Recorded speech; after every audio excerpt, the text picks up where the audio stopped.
Jungle.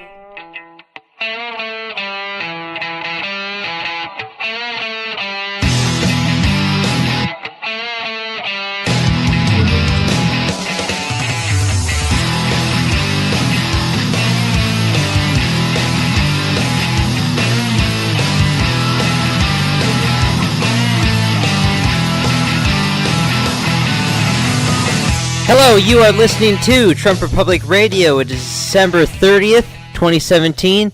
I'm your host, Enzo Quesada, and as always, I'm joined by my co-host, Bobby Hester. Hello, everyone. This is the last episode of 2017. Next time we meet to do this podcast, Bobby, it's going to be next year. It's going to be fun. It's going to be next year. 2018, the next current year. How do you feel so far about how 2017 has gone? I felt like 2016 had more excitement for me, but I felt like 2017 was really the year where I grew. That's some good stuff. I feel like generally with, politics and following and growth with the show, it was a year of, we're entering into the unknown. We really don't know what we are completely getting with Donald Trump. And the year has been a roller coaster. But, also, in some senses, since I'm someone that follows it, weekly, not a lot has happened, And it's weird to say that. But, as far as legislative things that we finished this year, I mean, if we didn't do tax reform, what would we be talking about? Nothing. Tax reform is it. It is the big one right now.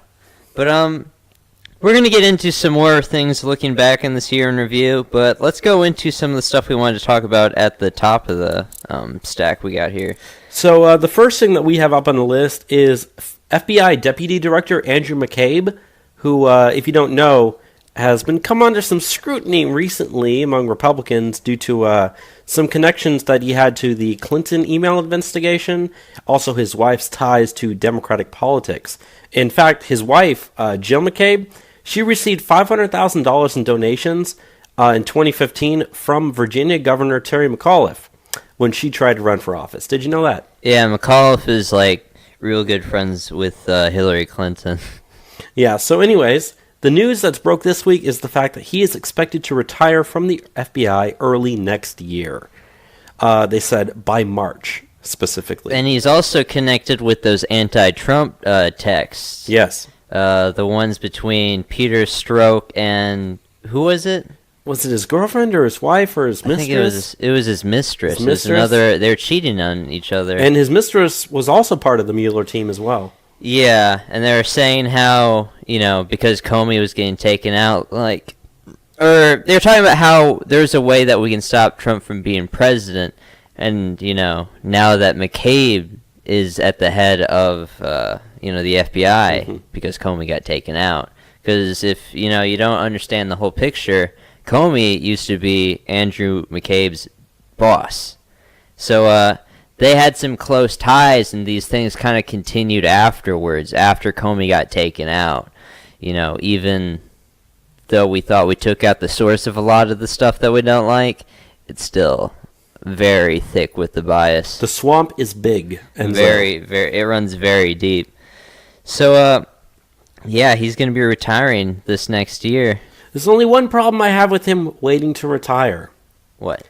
Is that because of the fact that he joined the FBI in 1996 and the FBI's rules regarding retirement, when he retires next year, he will have full retirement benefits.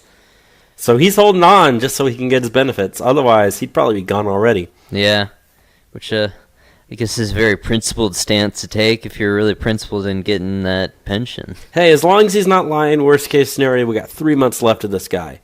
He's not going to be able to do anything in that time frame. Yeah, but not good stuff. No, we need him gone really ASAP. Not good stuff. Let's go on to some of the stuff that we have with the UN. Good news now. Awesome. Yes, definitely good news.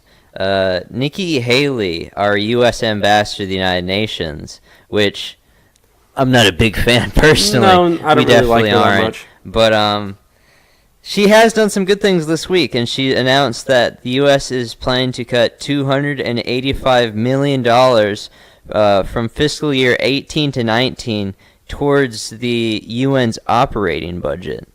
So, not a big fan of Nikki Haley, but the United Nations is obviously much worse than Nikki Haley. Us cutting from that, it's a good thing. We don't need to be funding this. Exactly. And here's the thing, though. The U.S. pays 22% of the UN's budget right now. Yeah. And that comes out to about $1.2 billion a year. So, if we're only cutting $285 million, that's really not that much out of $1.2 billion. But what it does do is it sends a message. Yeah. It sends a message that, if you don't start doing what we want you to do, we're not going to be paying you money. And this is a number that's on top of what we saw a couple weeks ago. The UN Secretary General Antonio Guterres has proposed $200 million in savings to the United States, and savings that they won't have to do for the operating budgets of the United Nations, because they're very inefficient. That's one of the big problems with them. They, there's no competition in terms of global governance. Also we're seeing with this a 28% reduction in our spending towards peacekeeping efforts with the United Nations. A lot of good that does us. Yeah, we're going to be cutting $600 million. This was reportedly under the pressure of Donald Trump to do so. $600 million, which is good. Good. Peacekeeping. Because any money that we can cut from the UN's budget means money that we don't have to spend. Because let's face it, we're paying 22% of that, and I'm sure that even those numbers aren't exactly 100%. Yeah, definitely. Because we give money to other countries, the other countries give money. It all comes back to us.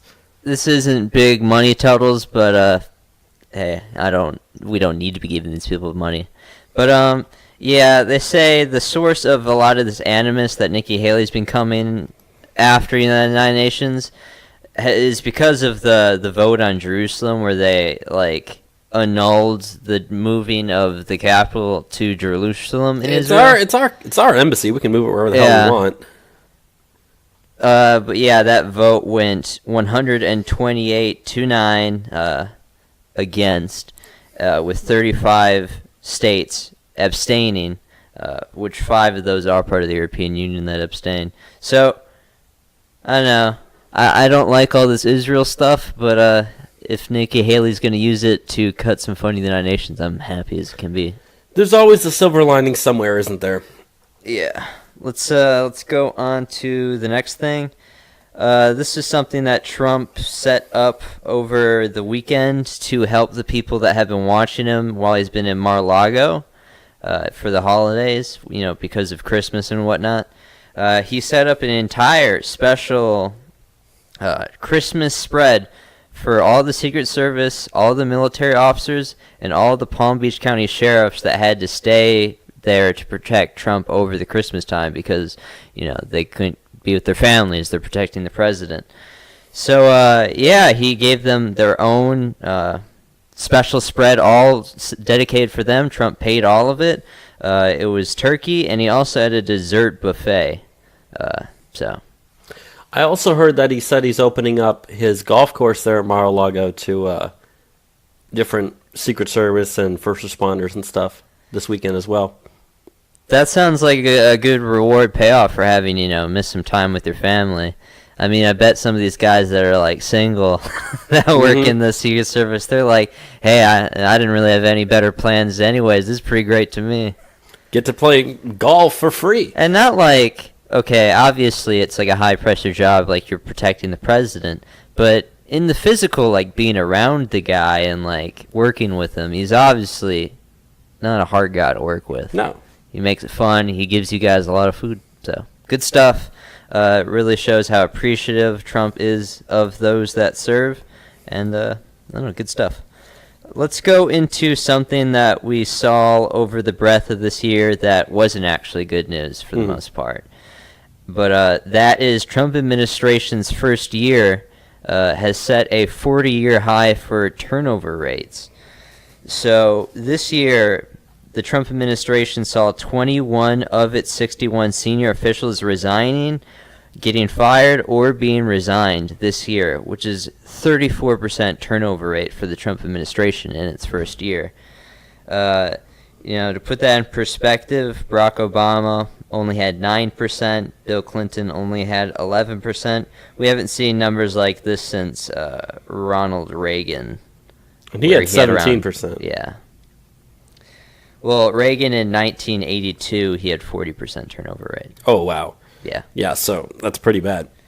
So, yeah, not good stuff. I mean, we've talked about this over the course of doing the show in the year. I was thinking about this last night, actually. You know, Sean Spicer, he's gone. Michael Flynn, he's gone. Steve Bannon, he's gone. Scaramucci, he's gone.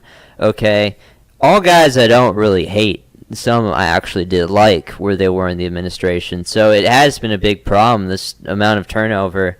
And it really comes with the insurgency that Trump's presidency was to the general political apparatus at large. Like, to put your name on this administration, say, I'm working with the Trump administration, okay, you might not have a future ever again if you do that. Who wants to hire you after you do that? So, Especially in D.C. and politics that yeah. city brings. So, that, I mean, personally, of course, I would be someone that'd be 100% down to do that, but it's one thing to say that, but, like, remember Scaramucci, okay? Because he took his position in the White House, his wife divorced him, Mm-hmm. and then he was fired 2 weeks later. Like, these people put a lot on the line to even work with the president, and it hasn't been turning out good for a third of all the people that have went in the administration. Not the best stuff. I don't know how we can fix it. Find better people, I guess. On the other hand, there are some people that are still here who I wish were not, and you can't really do anything about that right now, can you? No. If those people had been the 34% that have resigned, we'd be having a completely different discussion here. Yeah. But, I don't know. I guess it's something that you're going to see with any administration, just this one had a lot. Mm-hmm. So, let's go over some of the things that we've seen happen this year, though. Since this is the last episode of 2017, we're going to go over some of the things that Trump has achieved in his first year that may have gone under the radar for a lot of people. I mean, I'm sure for us that we noticed most of the stuff on this list that we're going to go down, but I mean, maybe you haven't noticed everything he's done. I'm sure there's things that neither of us have even noticed, I'm even sure though we pay too. attention to the stuff, as close as we do. So why don't you go into some of these achievements, Bobby? Right, so we're actually going off of a list made by the Washington Examiner. They've got a list of 81 things. We're not going to go over all 81 of them, but they are organized by different sectors. So the first thing is jobs in the economy. Obviously, we know Trump has done absolutely great economic-wise. The stock market's at record highs. We've seen the creation of 1.7 million new jobs. Unemployment, granted, we don't like the way that they calculate that number. It's still down to 17-year lows at about 4.1%. GDP growth, we've seen it above 3% now for 2 quarters. We're almost at 4% for the fourth quarter, which is insane. Yeah, and it started out below 2 And in the first quarter. And it looks like, because the first quarter still wasn't as good, the entire year as a whole will probably be just under 3%, but it's not going to miss it by that much. No. We remember solid. Yeah, very solid. Consumer confidence numbers are at record highs. And also, if you remember, Trump signed that executive order to boost apprenticeships. So that'll take like a year before that starts to pay off with the people that are doing those too. Yeah, but that's going to be a lot of good jobs for people that, as Trump said, we're going to get you a good job that you like. This is going to be good jobs that people like. And businesses are starting to bring their jobs back to the United States. We've seen coal mines open. We've seen factories reopen. We've seen a lot of capital investment from abroad. Mm-hmm. That's one of the things that people haven't noticed a lot is Trump has actually been going to a lot of countries and brokering special deals to bring in foreign investments. We've seen a lot from Asian companies. I know Vietnam, off the top of my head, has sworn down around $1 or $2 billion to invest in the United States. Japan has done even more so. South Korea. And then you put on top of that the corporate tax rate cut that we just did. So, to put it in perspective, like, with the tax reform and how that would affect corporations coming back. Like, Ireland has the lowest corporate tax rate in the world at 12.5. It used to be in the 30s, similar to where we were in the United States. And since they've cut theirs down to 12.5, they've seen their GDP growth go up something like 25%. Amazing. In the same period of time where the United States held its, 35% corporate tax rate, we went up 6% GDP growth. So we've cut ours down from the 35 number to 21. Now, we wanted 15. 21, that's good enough. We're going to see some really big numbers coming here soon. 21's a good negotiating number. But just in terms of like capital in flight, people don't realize like all these corporations keep their money and their dollars out of the United States because they're going to be taxed so much. And this is taking off 14% of the taxes. It's a lot of money on these corporations. And part of the reason why we see the stock market so high is because of the regulations that we've killed. I mean, Trump, like first week in office, signed an executive order saying that you had to kill two regulations for every new regulation that you write. Instead, we've seen that number be like 17 have been cut for every Around new one that's 16 been or added. 17. And they said in some departments it's been upwards of almost 20 for every new regulation, and they're just not making new regulations because they don't want to have to cut old ones. Yeah, you see stuff like, the EPA is where we've seen the most, like, cuts. It's been through the roof. But, like, that alone is what you can attribute a lot of the productive market growth that we've seen throughout this year. Have you been seeing this thing online where, like, Obama supporters are just like, oh, well, this is all just Obama's, this is all Obama's government, Trump's government. They've been doing that Trump's economy started in October. Yeah. Have you been seeing this stuff? He's been cutting regulations since he entered the building. And that's when things started to go. The stock market started to go up the day after Election Day. There's a reason for that. Yeah. It's it's funny though. Like you point this to them and it's just like, how do they have such cognitive dissonance? They just don't follow what these numbers are actually doing. I mean, the left blamed Bush until about Obama's 6th year in office, so... Yeah. And now Obama gets to take credit for this entire first year of growth under Trump. Yeah, because Obama's recovery was nothing, and then once Trump gets in, then when it explodes, now it's all Obama. Yeah, sure, bro, sure. But yeah, a lot of that has been the power just through cutting regulations. People don't understand how crucial that is. Trump is on course to cut more regulations in federal government than anyone else in history. He's currently at pace better than Ronald Reagan, who is also renowned for cutting regulations. We've also seen stuff like the Paris Climate Accord be rejected, which, at the time that it happened, that was a very long time ago at this point. That was, what, July or something like that? June? Something like that. It's been a very long time. Very long time ago now. We were potentially going to see billions upon billions upon billions of dollars in our economy leaving us. In the hundreds of billions of dollars, upwards to even $1 trillion would have been lost in the United States economy if we stayed in the Paris Climate, Accord. So, and that would all just go to other third world nations. All of that money that we'd be lost, because they wouldn't hold themselves to the same stringent, pollution controls that we would handicap ourselves to. So what was the need for that? Trump has really saved this big league by doing that, and that's just one thing. But it does make a huge difference towards our future.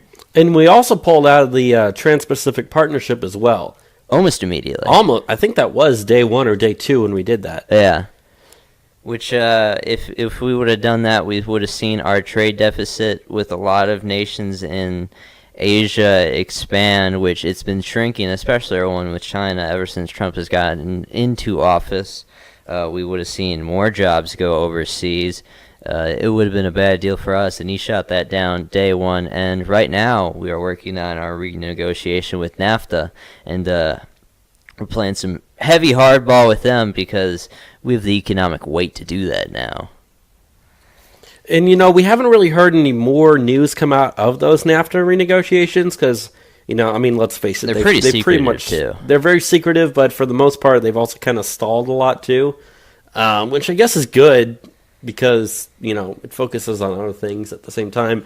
Bad in the course that you're not actually getting it done. But with everything else that's going on, despite the fact that we haven't really done much via the whole renegotiation of NAFTA, think how much better it's going to be once we actually do that as well. But, I don't know. Like, they are actually working on this right now. Trump just doesn't make it the forefront of what he pushes out there. Because if they did, then it would be under complete scrutiny 24/7, Yeah, it like would everything cause else. way too much scrutiny to do right now to put It's that it's in a the good limelight. thing to keep some of your other stuff in the background. You have to and never talk about it. remember, Trump is playing like a million different projects at any given time, and what he gives his focus to with his projects is what he's doing for the week. And you know, he was working on tax reform for so long, he's working on healthcare so long. You can only promote so many policies you want to do at any given time. NAFTA is not something that we really need to finish right away. We're fine if we wait into next year. We have more leverage if the economy continues to grow into next year. So, I don't know. What are some other stuff? We passed the Keystone Pipeline.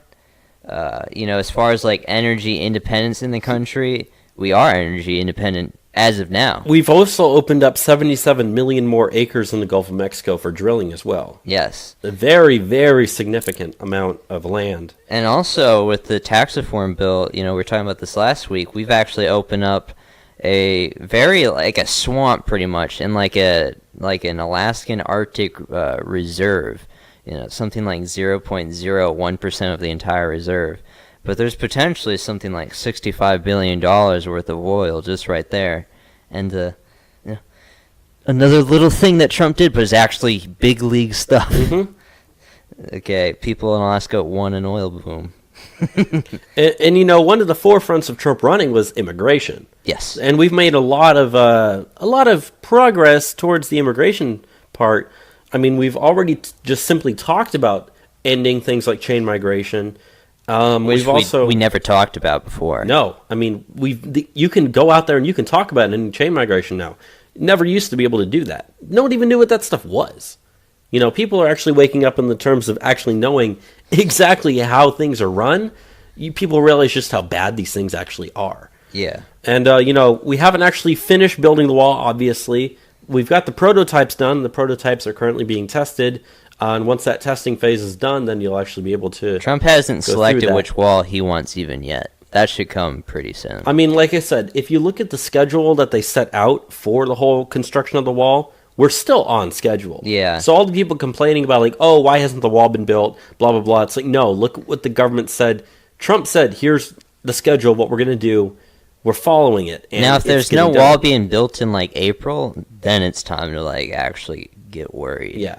Then it's time like I say as long as they've at least broken ground and got the thing started. yeah, that's all we need at that point. But if there's nothing whatsoever by April, like it's time we take this to the ballot box and get people that will do it. Otherwise, it's not going to get done. Yeah. Which also, you know, plays into the 2018 midterms. Make sure you know who's running in your district. I mean, we're going to cover every district, but if you start to see people that are not exactly pro-immigration starting to get elected in primaries in early states and you're a later state, don't let that trend continue. Get rid of it. But, you know, also, you know, we've ended catch and release, which is, you know, not entirely true because we've heard that catch and release has started back up in some areas too. In some areas in Texas, yes. And but inside the United States, we have actually increased the number of arrests of illegals by like 37%. Yeah, I saw. internal enforcement has gone through the roof. ICE is doing an amazing job. Thomas Homan, you know, he was a holdover from Barack Obama, but I mean, he's someone that still wanted to do his job, so, you know, President Trump has let him do his job, and he's so thankful for it, and, you know, they're actually going into these places, they're doing work placement, you know, they're going to people's works, jobs, and arresting them. Getting them where they're, you know, most readily. They're going to courthouses. They're going to hospitals. These guys don't hold back. They don't care if it's a sanctuary city or not. They're going to do what they need to do. And that's what we want them to do. That's what their job is.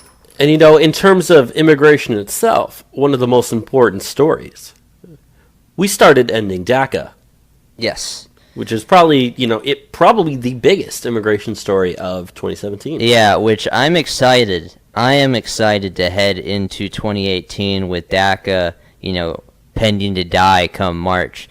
Because Trump set it off perfectly perfectly with his plan on doing this, to where if you want to try and save DACA, if you're some Republican that's going to cross over and try to support that, or even a Democrat, we have polling, it's not that popular even amongst Democrats, like, you're just going to look bad, and it's going to be during the middle of primary season for almost everyone. Right when it starts to get heated and ramped up. Here's something people need to understand about Congress, is these people don't want to make decisions. They don't want to vote. They don't want to have to put their name onto things that can get people mad about them. They don't want to take this to a DACA vote. And, with all the things that Trump is requiring them to give them a bill, they're never going to do it. They're never going to do it. So, I'm very optimistic for the DACA even stuff. then, even if they were able to pass some sort of DACA plan in Congress, which would mean you'd have to have, a significant number of Republicans cross over, you wouldn't be able to pass it with a veto-proof majority. Yeah, Trump could easily veto. And he said he'll only sign it if you give him a wall, you end chain migration.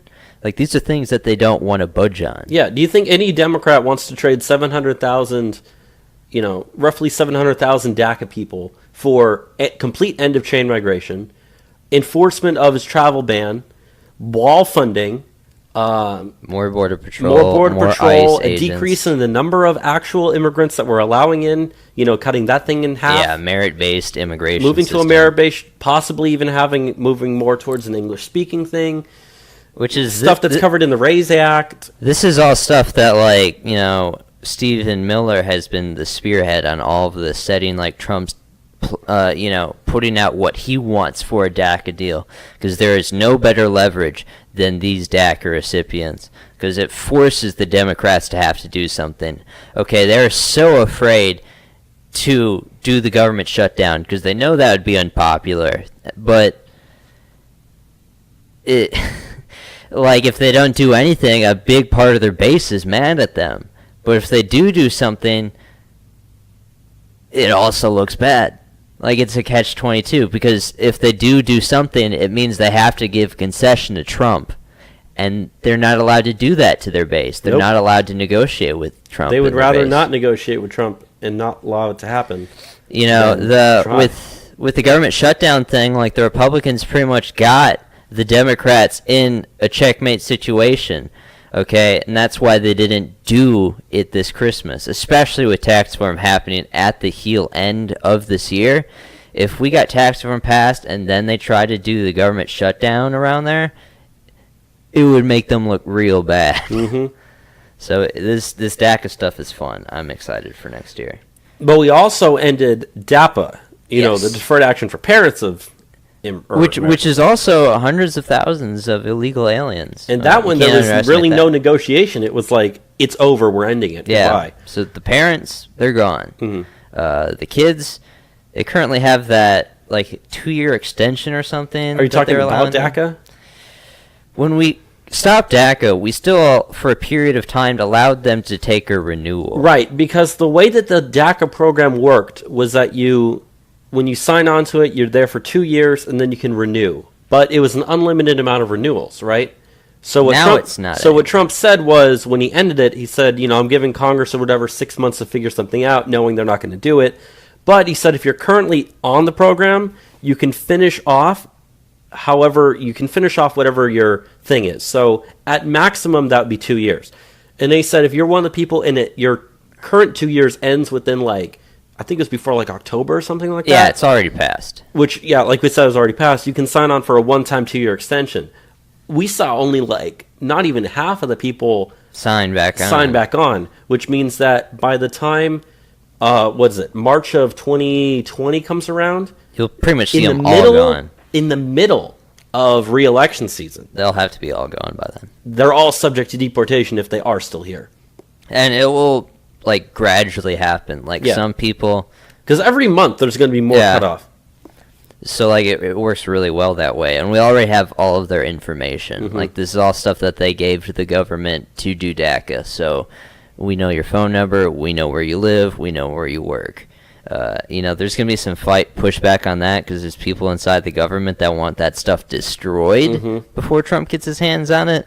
But don't be surprised if Trump gets his hand on it, when we destroy this Hey, thing. if we're going to have this all-intrusive government that collects all your information, we're going to make this thing work in our interest, not against us. Yeah. Let's get into some other stuff. Any other things that you think was really substantial this first year? We had an 83% increase in the arrest of MS-13 gang members. Very substantial.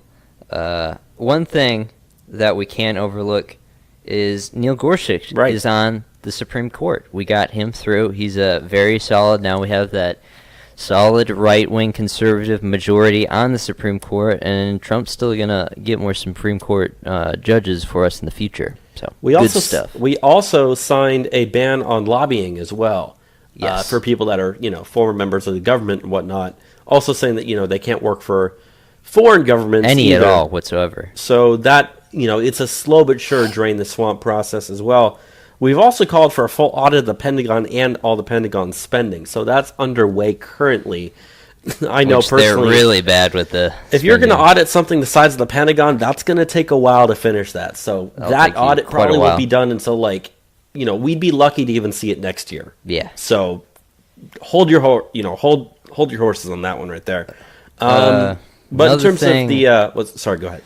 One thing I wanted to mention, I think that was good that happened this last year, is we started the voter fraud investigation. Right. With Mike Pence and Chris Kobach working on that. And they've been working on every single election that has happened in 2017, looking for voter fraud. Including Alabama. Yeah, including Alabama. And they're going to get the results of this stuff in time for, I believe, the midterms. They're saying May or June of 2018 is when they're going to release that. So once we get towards about the end of April, that's when you need to start looking out for that. So if we can finish that commission in time for November, which all circumstances that's going to happen, you can take the evidence, which they will have evidence for voter fraud. That's not hard to find. They'll have the evidence, and they'll say it's time that we pass some ID laws because we are not going to have fair elections in November without these. We pass those, and that will get us, a good hold on some seats come the terms. I mean, that's another one of those things that is working in the background that I'm glad is not forefront. Yeah, don't talk about that on TV. Yeah, please definitely not. But, we've already had some information that's come out. Like, for instance, I think even though this wasn't part of the actual Voter Fraud Commission, Judicial Watch released information about California and how there were, I think, 11 or 12 California counties that in the 2016 election saw more votes total than the number of eligible voters that lived in those counties. Yeah. It's the city of Chicago, not Cook County, but Chicago itself, saw 15,000 more votes than there were eligible voters that live in the city. I believe also in the state of New Hampshire, we covered this in the show back when it first broke. But there was a whole deal regarding people that had registered to vote on the day of, that used out-of-state driver's licenses that never actually moved to the state. So there's essentially people that were traveling out of state, come register to vote, and then leave. And that was actually enough to tip that election in Hillary Clinton's favor. Yeah. So that's another state, 4 electoral votes that potentially we actually could have and probably did win alone. And if that's one state, who knows how many other states. I know they're going to be looking into Alabama as well. Granted, it happened just so recently. I'm not sure if they're going to be able to conclude that. I mean, we've talked about Alabama already. Extensively. They've already certified the results. That happened this week. Even though Roy Moore he wanted to call for a new election and call for a recount or something, but that was denied when they certified the results. So he's not going to be able to do anything there. But we do know that there were some states which is very, very odd, out of place, extreme outlier changes in votes, and the amount of votes that were cast. Some places they even got more Democrat votes than the Hillary Clinton did in 2016. A lot of them. There's multiple counties. There's statistical organizations that follow these sort of numbers, and they're saying with the numbers that they were receiving that there are several counties in Alabama where it's very probable that there was voter fraud because you just don't get numbers like this. It's really crazy what they pulled off in Alabama. And remember, Roy Moore only lost Alabama by, I believe it was what? This is like about 21,000 votes. Yeah, about a point. 21,000 votes. That's not that much when you're talking about voter fraud in several counties that have already confirmed, like, yeah, there's a high probability that this happened. So, I mean, we're not going to be able to do anything with that. But if you can then point out in the middle of 2018, when everyone is running for everything, walk out there and say, we have evidence of voter fraud that happened in the 2016 election, other elections here. Here's our 1,000-page report that we put together. Go pass voter ID laws. There's going to be people that are running for re-election that are going to be on that list saying you only got elected the first time because of voter fraud. Yeah. And that's going to be front-page news in those districts. It's going to be, I'm excited for 2018. It's going to be a fun time. I mean, there's so much pushback on this investigation. Like, there's entire states, like, trying to sue, the federal government because they're just trying to look into these things. But, There's only one reason the state would want the government to stop looking into voter fraud allegations in your state, and that's if you're covering up for something. Yeah, it seems pretty obvious. I don't like to use the phrase, but it is true here. If you've got nothing to hide, why hide it? Yeah. If you got nothing to hide, nothing to fear. Oh, because voter fraud doesn't exist. That's an attack on democracy. It weakens our trust in democratic institutions.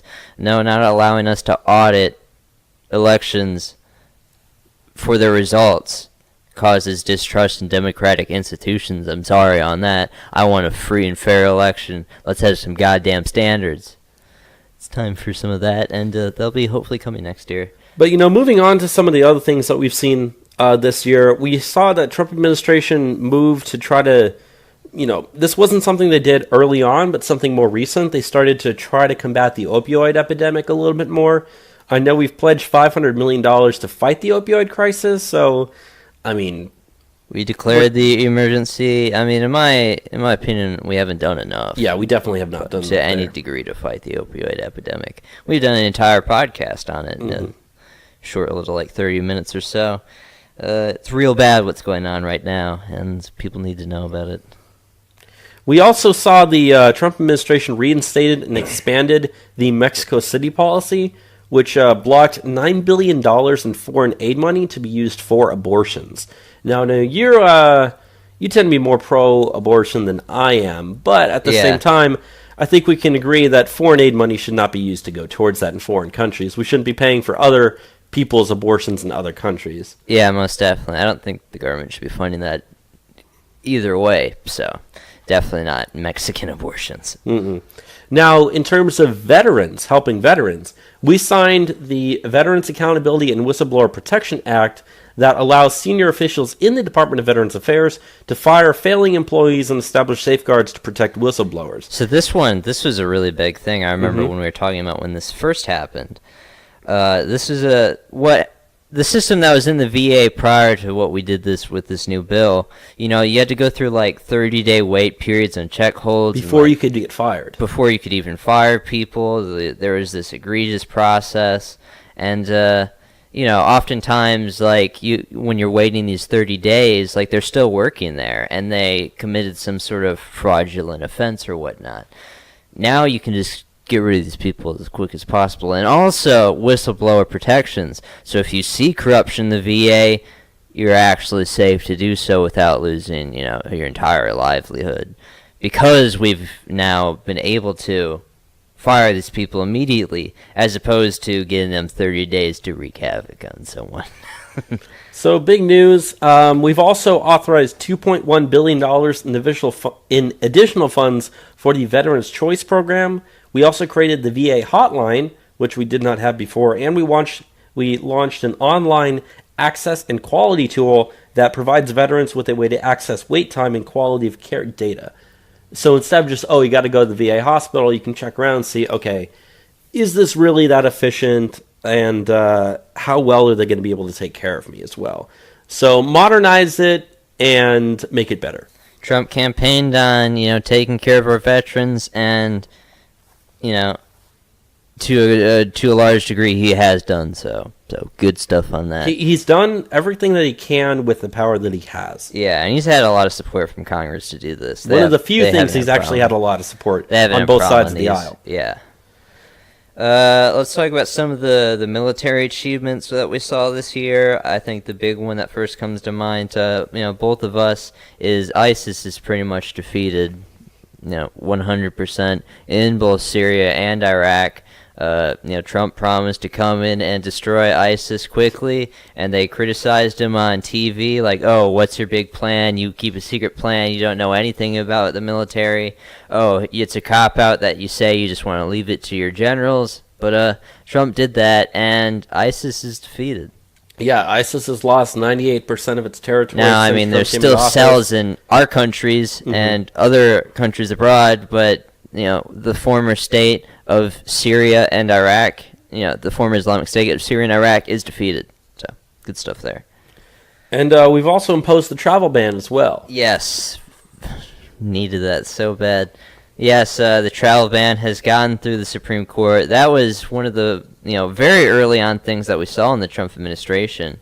What was it, like 2-3 weeks into the administration? Very soon. That was like the very first moment where I felt like the administration fell off helter-skelter. Like the first couple of weeks was amazing, and then the public reacted violently to that travel ban with protests. But we got through the process. Trump was always in the right. We knew he'd get through the process fine, and now we can do travel bans as freely as we want. And even with the Ninth Circuit saying no to every single travel ban, the Supreme Court has twice said yes to them. So. Yes. With every single member of the Supreme Court supporting it. It's in the Constitution what Trump is doing. So, we also directed the revival of the National Space Council to develop space war strategies. That was a pretty big segment on that show when that first came out. But something we also did, which technically is something that hasn't really happened yet, but is just the whole North Korea situation. We've kind of put more pressure on them. We've signed sanctions. We've actually got the UN to vote alongside of us in terms of putting new sanctions in North Korea. So things seemed really, really tense there around the beginning of August, late January time frame, or not January, July time frame. It seemed like we're almost about to go to war with North Korea right then and there, but thankfully we didn't. So that's some good news there. And really the only bad news, foreign policy-wise, is we're still in Afghanistan, although we are directing everyone that is in Afghanistan to pretty much, instead of... We also fired those cruise missiles into Syria. Yeah, that was a low point. Yeah, and even that ended up not really being that big a deal. No. But in terms of the Afghanistan strategy, even though we are staying in Afghanistan, we're moving from a strictly defense to a let's go on offense, kick out, kill the terrorists, and just leave this country once and for all policy. So... hopefully that does good in 2018, but I wouldn't have my hopes up for that. Then, I guess closing what I got is, Trump, he traveled a lot around the world, this last year. You remember his 12-day Asian tour. Mm-hmm. He did. That was very solid stuff. He went over to China, worked with Xi Jinping. They seem to be... they get along very well. Shinzo Abe, it seems like they're best friends, him and Trump. We also saw Trump go to Poland and gave his speeches out there. That was a good highlight, saying how we will not let the West be defeated and we will fight for the West.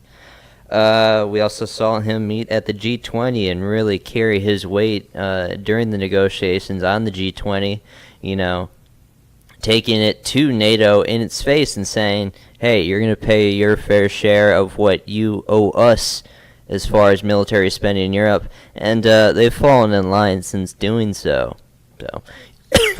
Don't even forget when he traveled to the Middle East either. No. His Middle Eastern trip. Yeah. I remember we had the episode Donald of Arabia. It was quite a trip he also had out there in the Middle East. He's gotten around a lot this past year. But there is one thing that I saw today, or not today, I saw this weekend. Did you know that Trump will become the first president in his first year of office to not visit the state of California since the state of California became the state of California. I did not know that. Yeah. Ain't that interesting, Enzo? So, it is quite interesting. Follow Trump's lead. Don't go to California, folks. Most populous state in the United States. Funny stuff there. But, yeah, that's about it for, I guess, our year in review. That went for a good amount of time there, in general. And there's tons of stuff we didn't even cover there. Yeah. That was just major things.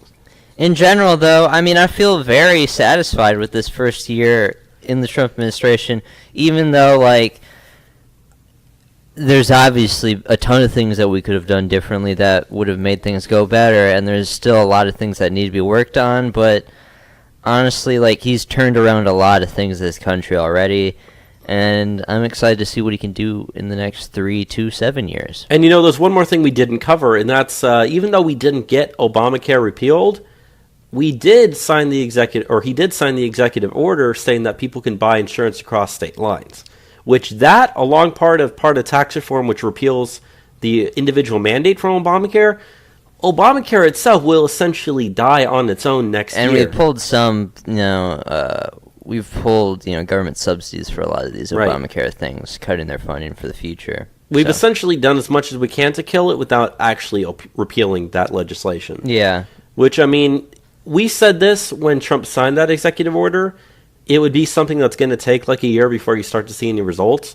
So with tax reform, again, I would say about this time next year, see where the situation is regarding healthcare if we don't get Obamacare repealed. I'll tell you one thing, it'll be a lot better than we are now. Yeah, we'll be in a better position to get a deal done on that. Especially what we want to do is we want to get some cumulative victories. We just did that with tax reform. Now I've been seeing Trump's probably going to work on infrastructure next, and also Republicans want to do welfare reform. So getting infrastructure, that'll actually be pretty easy to do. Yeah, I think Democrats should be on board with They should be on board with that. Now, welfare reform, I don't know. I really hope the GOP doesn't fight too hard to do that. But, there are things that need to be done with that as well. But, we start winning, early on legislative victories into 2018, and there's really no telling, what we cannot achieve, especially if we do well in 2018 with our midterms, because then we can really get the ball running on some stuff. So, there's something that we did at our 100 Days episode that I think we should do now. And that is, if you had to give Trump a letter grade for his first year in office, what would you give him, and why? I will give President Donald J. Trump for his first year a letter grade of a B+. He really found his role in the role of presidency. It took him a while to get accustomed to, the day-to-day runnings of it. But I see now he really does wield the power of the presidency very well in terms of, the interest that me and you want to see happen in this country. He's really turning things around a lot, and he's done a lot with very little support. Now, I wish there were some more achievements in places I wanted him to do so, but, even if we don't have a wall yet, immigration is still 100 times better than what we had in the past. So, I'm pretty satisfied. If I had to give him a letter grade, I agree 100% with what you said.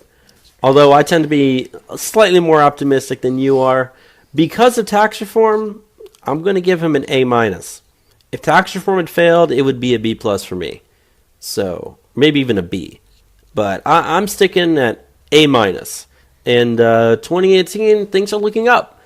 So, I think that's pretty good. Yeah, we're generally on the same mind on this. Let's head into some of the economic numbers, get through some immigration, bottom of the stack. We kind of cut it slimmer this week. Want to give you guys some heads up because, it's the holidays. I know people don't want to be listening to 3-hour podcasts. I still do. But we'll try to get out of here, under 2.5, hopefully, around there. Yeah. So let's get into some of these economic numbers that we got here, Bobby. So the first economic number we have is some more good news. WIC, which you know what WIC is, right, Enzo? It's Women, Infant, and Children Welfare Program. Yeah, I was going to say Women, Infant, and Child Welfare Program. It's for lower income pregnant women, women that have children under 5, or women that are breastfeeding. Yeah. And so that welfare program, usage of it has hit a 17-year low this year. Participation dropped to just under 7.3 million, which is its lowest level since the year 2000, when it was just under 7.2 million. So more good news in terms of getting people off of welfare programs. And no matter what reason is behind that, whether you kick people off, whether people naturally got off of it, whether people just don't need it anymore. I think it's just really just people don't need it anymore. Yeah. And that's why I think it's kind of good to come in with welfare reform now, in a sense, because as people don't need this, you can tinker with it. And, you know, we saw with some laws passed in some specific states this year, I know Alabama, or was it Georgia? I believe it was Alabama put the work requirements Georgia. It was Georgia. Yeah, I was feeling the second a bit more. It was Georgia where they put work requirements on their welfare programs, and they saw attendance in those programs down like 60%. So what if we did that across the country? How much money would we save? But people just don't want to work. Yeah, not only that, people forget, though, is that WIC is the third largest government-funded food assistance in terms of the amount of spending, makes up 12% of all government spending on food assistance welfare programs.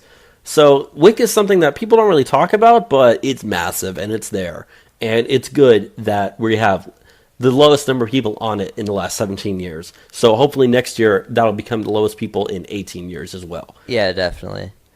Let's go on to this Las Vegas new resort stuff you have for us. Right, so, you know, this kind of plays into the whole tax reform thing that we were talking about. In fact, there is a new Las Vegas resort that is coming specifically because of tax reform. Yes, you heard me correctly. There's a New York developer, his name is Steven Witkoff, and he, back in, I believe it was 2006, 2007, it was several years ago, he purchased, I believe it was 27 acres at the north end of the Strip near the Stratosphere in Las Vegas, and that's just been undeveloped land forever since he purchased it. But he was saying that he always wanted to turn it into a new casino resort hotel there. He never was able to do it. The project was stalled because of tax reform, specifically because of the clause in tax reform that allows different companies to immediately start expensing the full immediate expenditure of their capital investments when they start construction on projects. He said the project is now a go and we are doing it. It never would have happened without tax reform. It would have continued to stay stalled. So, what does that mean, Enzo? That means that in Las Vegas, we're going to see an estimated 4,000 new rooms be opened, new casino with a restaurant, and they said it's going to create 6,000 hotel jobs and 5,000 construction jobs. And every single person walking by that, driving by that, staying there, gambling there, going to a show there, eating there, working there, whatever, Millions of people will end up going through there. Is going to happen specifically because of tax reform. And I wouldn't be surprised in the year 2019, 2020, when it comes to re-election time, and Nevada's the swing state, Trump's going to stand right out in front of that casino and say, this would not have been here if it weren't for tax reform. If it weren't for the policies that I've put forward, if it weren't for Republicans voting for things that I want to do. And all 5,000, 6,000, those people that are getting jobs there are going to be told, you're getting a job because of tax reform. You're getting a job because of Trump. You're getting a job because of the Make America Great Again agenda. Yeah. So if we could control the optics of the Trump, run for president 2020, we'd definitely get him out in front of that. It would look pretty good. But this is just one isolated case where this casino is being built. This is also something happening everywhere in the country. Okay, it's not just one resort that's construction was brought to light because of tax reform.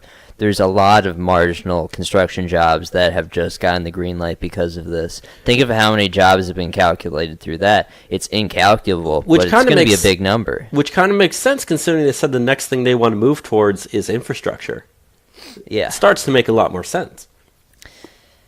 God, if we really do the stuff that Trump wants to do, though, It's going to set us up in a really, really good outlook for 2020. It's going to be easy. And also something that I also want to tell you, and this is kind of why I believe that project will actually go forward in terms of the way that I said, with those people quite literally being told you only have a job because of Trump. Yeah. That Witkoff guy who owns that property has been personal friends with Trump for 30 years. Ah. They were both New York developers together. So Trump might have some connections there. See, it will help Trump win the state in 2020 if you can control that correctly. Here's always it goes been a long my, way. This has always been my viewpoint on this. I've read Art of the Deal. I understand what he was doing in real estate. Like, he's building things. He's building things all the time. So Trump is passing legislation that he would have wanted in place when he was building things, because he knows it's going to make people build a lot of goddamn things. It's going to put this country to work. And I don't know, I think it's high time that we have that sort of outlook on this country. Let's make America great again. Let's industrialize ourselves for once, as we've seen jobs leave this country for decades. It's good stuff. And, I'm really only talking about the Vegas thing, not only because it's good, but just because I kind of want to go there once it's done. Yeah. So that will be something to look forward to. And I really do think that, if there's a new coal mine in Pennsylvania and Trump stands out in front of it, that'll help him win the state in 2020. They already have a new Same coal thing mine with in Pennsylvania. Michigan and Wisconsin with factories opening up. Stuff like this, I easily think that can help him out. So, I don't think, a state like Nevada, which has gone blue the last 3 elections, is still a swing state. We didn't lose it by that much. Yeah. It's very possible that you can win it. And stuff like this goes a long way. I think it's really possible. Want to go into my holiday stuff? Go right ahead, do it. So, U.S. retail holiday sales are up 4.9%. This is the biggest increase we've seen since 2011. Particularly, we saw online retail shopping increase 18.1% this Christmas. Amazing. Substantial. People are not going to the brick and mortar stores anymore. But another interesting thing we saw with this Christmas time is a lot of people were getting their Christmas shopping done early. So, like, the first couple weeks of November, like, early deals, even prior to Black Friday. But also people are doing a lot of shopping extremely late. So, we saw on that Saturday before Christmas, it was the second highest retail day after Black Friday. Wow. So a lot of people jumped out there to go buy things last second. Was it motivated by knowing that they're going to have a big tax break come April? Probably. So, you can already see the results on these sort of things. I'm pretty glad that this stuff is up. Oh, we also saw sales on electronics and appliances were up 7.5%, and that's the strongest growth we've seen in that sector of the economy in 10 years. Amazing. I guess, yes, sales of home and furniture furnishings also grew by 5.1% as well. So, it looks like across the board, things just really up. Yeah, we try not to be so biased in the economy. It's just hard to find bad stories oftentimes. And really, really good stuff going on right now. I'm sure those numbers going up is going to actually play very well into the potential of over 4% GDP growth for the fourth quarter. Obviously, we'll figure that out once they release that data in January, February, but still. Yeah. Let's get into some immigration stuff now, though.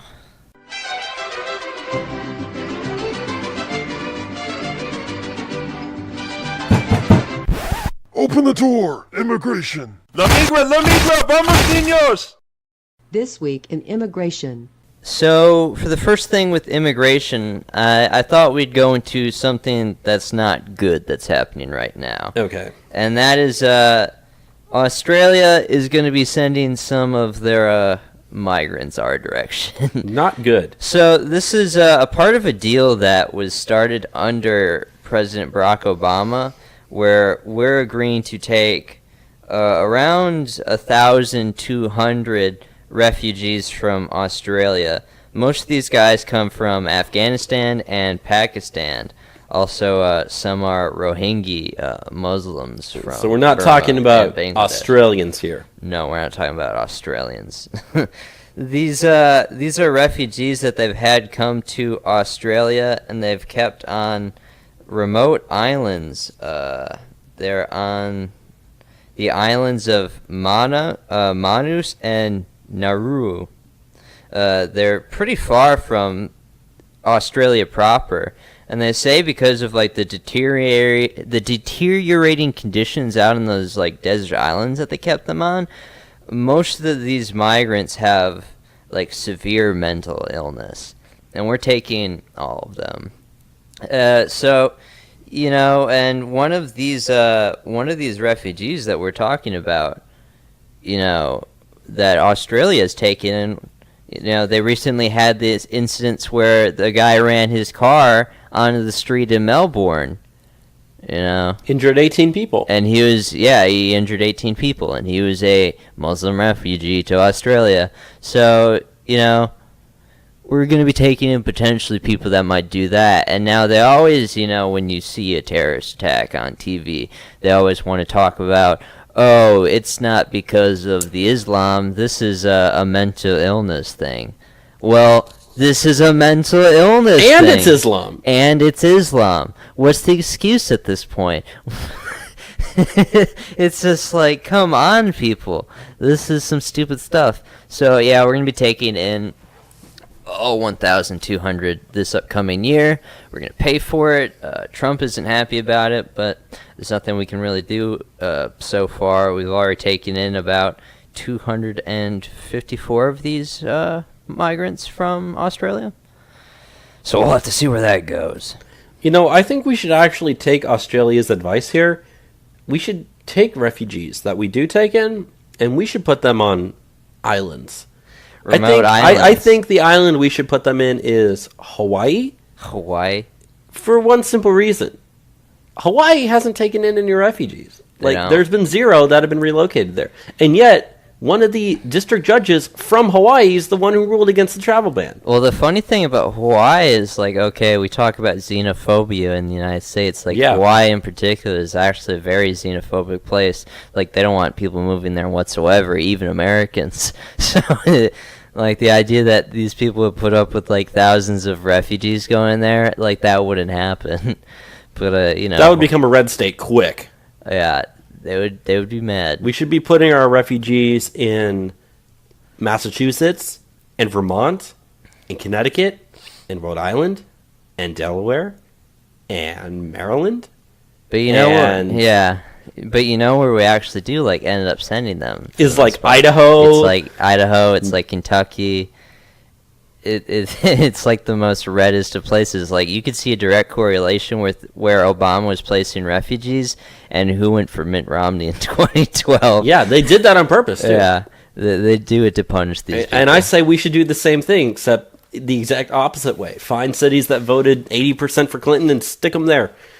So, I guess we can move on from, you know, talking about potential terrorists coming in from Australia and move on to actual, like, Islamic terrorism that happened this week. This has been something that hasn't been talked about. No, this was whatsoever. This was the most I ever saw. This was like a bottom of the ticker thing as it goes by on the news. This has to be the biggest burial job I've seen on a terrorist attack this year. So if we're the first people telling you this, I wouldn't be surprised. So there was a terrorist attack this week in Harrisburg, Pennsylvania, which, if you're not aware, Harrisburg is the capital of Pennsylvania. This guy, his name was Ahmed El Mufti. He was a naturalized U.S. citizen who came to the United States from Egypt via chain migration. So another one of those chain migrants, similar to the Uzbek that ran his car through Times Square. You remember that guy? Yeah. Salaf Saipov from Uzbekistan. Here's another guy. Now, this guy went around Like we need to kind of paint the story on what this guy did. So he set out with the intention of shooting police officers. Like this was like the whole point. This guy throughout the day is shooting at police officers in multiple locations in Harrisburg on the same day. He started off where he started his attack on the 100th block of State Street, where Ahmed El Mufti started firing gunshots. He then got into a vehicle and headed off towards the state capitol building, rounded a corner, and shot several times at a Capitol Police car near 3rd and Walnut Street. One shot came very close to hitting the officer driving, but he was able to escape without injury, according to Dauphin County District Attorney Ed Masico. About 30 minutes later, El Mufti fired shots at a Pennsylvania State police trooper. The officer suffered minor injuries and was chased by the shooter more than a mile to Allison Hill near the intersection of 17th and Mulberry Street. By then, more officers had converged on the scene and killed El Mufti in the resulting shootout.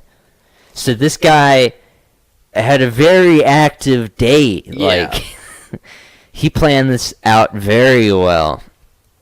So this is a guy from Egypt that came here because he had some relative here that could sponsor him, so he got to jump to the front of the queue. He didn't have to have any sort of special skill or anything. He just knew someone here, so he got to come here, and he came here and committed a terrorist attack in the capital of Pennsylvania. Not only that, they said he's also separately been charged with laundering bitcoins to support ISIS. No, that's actually another. Oh, was that person. another guy? Yeah. Oh, my bad. I'm so sorry. That is another person that we caught this week, Subia Shantez, who is charged with laundering Bitcoin to ISIS and different organizations that fly people to the Islamic State to go fight for the Islamic State. So I believe it was Pakistan, China. It was several countries. Let me look up the exact. That's okay. You don't. Yeah.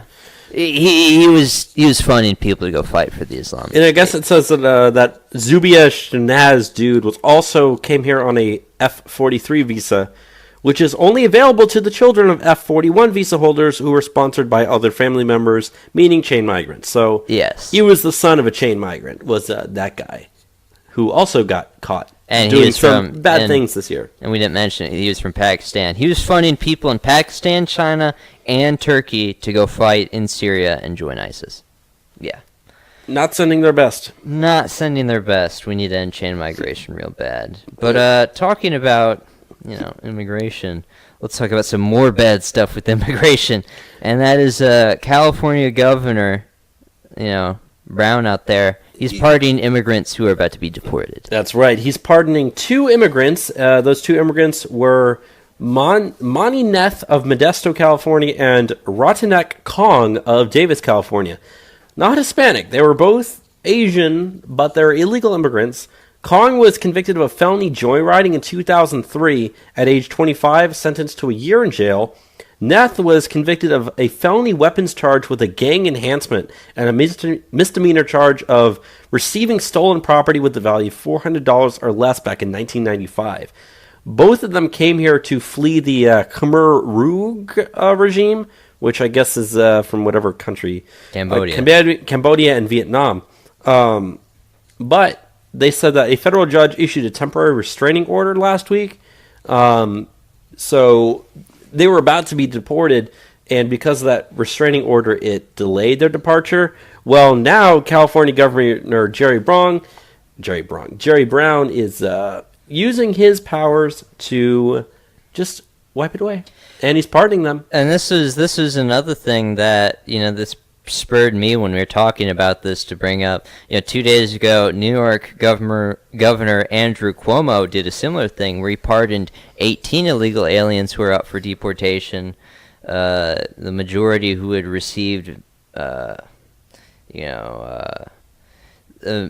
convicted of misdemeanors as youths under 18.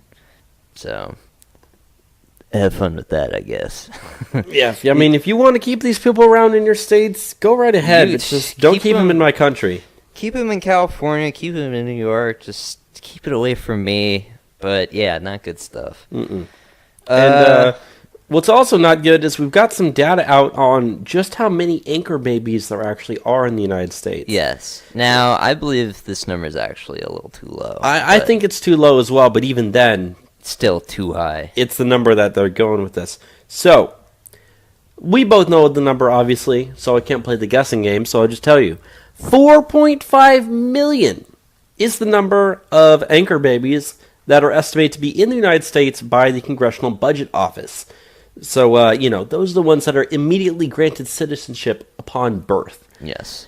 And if you take in mind that, the fact that most of them are from south of the border and the fact that if they are citizens, they can start receiving welfare programs. Once they Yeah. turn 18, they can register to vote. They are U.S. citizens. That's probably a good 2 extra million Democrat voters right there. Oh, easily. Like the numbers on, especially with like support for bigger government amongst the biggest demographic supporting bigger government is Hispanic immigrants. It's like 8-2, and they show even like generations down the line, because you get these conservatives that think that, oh, if you just give them a good amnesty now, they'll see the idealists of conservative constitutionalist Republican government. Like even 3 generations down the line, they still support bigger government 7-3. Like they grew up their entire lives on welfare. The entire family is going to do it through their anchor baby. So it's not good stuff. No other country does this in the world. Rewards people, illegal aliens coming here by giving their children citizenship. That's a magnet to get them here. If we didn't have birthright citizenship, they wouldn't come whatsoever. Ugh.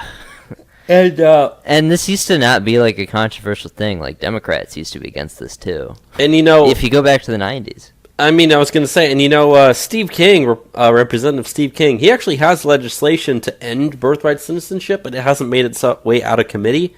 So, hey, committee members, if for some reason you're listening to this, get on that.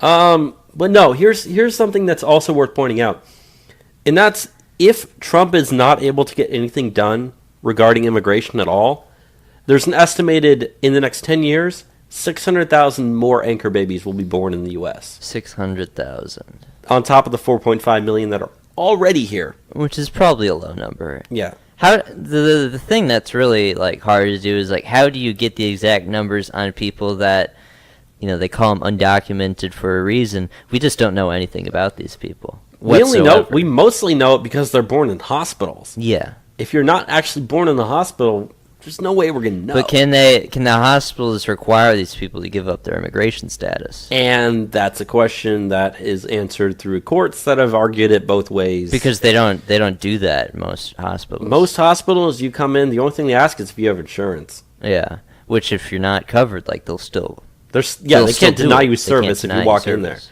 If you walk into an emergency room and say, I'm in labor, I need to give birth, they're going to birth that baby whether you're illegal, whether you're legal, whether you have insurance, whether you're not. That's why the number is probably even higher, but still, you think about 4.5 million. It means there's 4.5 million women that also walked in this country to have them. It means there's another 4.5 million men that walked into this country probably beforehand, before they came over. At least mothers. Man, Unless these one numbers had are multiple anchor babies. And then think about all the children they brought in the country, that weren't, legal. It's not good stuff. You start to see why these numbers are in the tens of millions projected on illegal aliens in this country. Let's go into the next thing, and this is on deportations. Actually, some interesting numbers. You can kind of take this in multiple ways. But President Donald J. Trump has deported 26% fewer Mexican nationals from January to November than did former President Barack Obama did during the same period in 2016, according to data released by the Mexican government. Now, a lot of that has to do with border crossings are just down a lot, And that's the majority of the reason. which is where you're going to catch most of these people for deportation. So this is not actually like a bad number to be seen, but also like we wanted to pour more Yeah. Mexican nationals. So I mean, give us something to aim for in the future, but not actually like really bad news.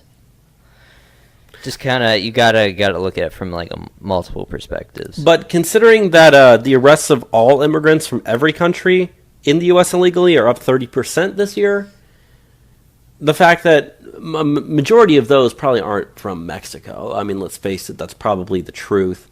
Or at least a big number aren't. So even though that number is up, the number of from specifically Mexico alone, like you said, most of those, I mean, if you're caught on the border and then turned around, that counts as a deportation.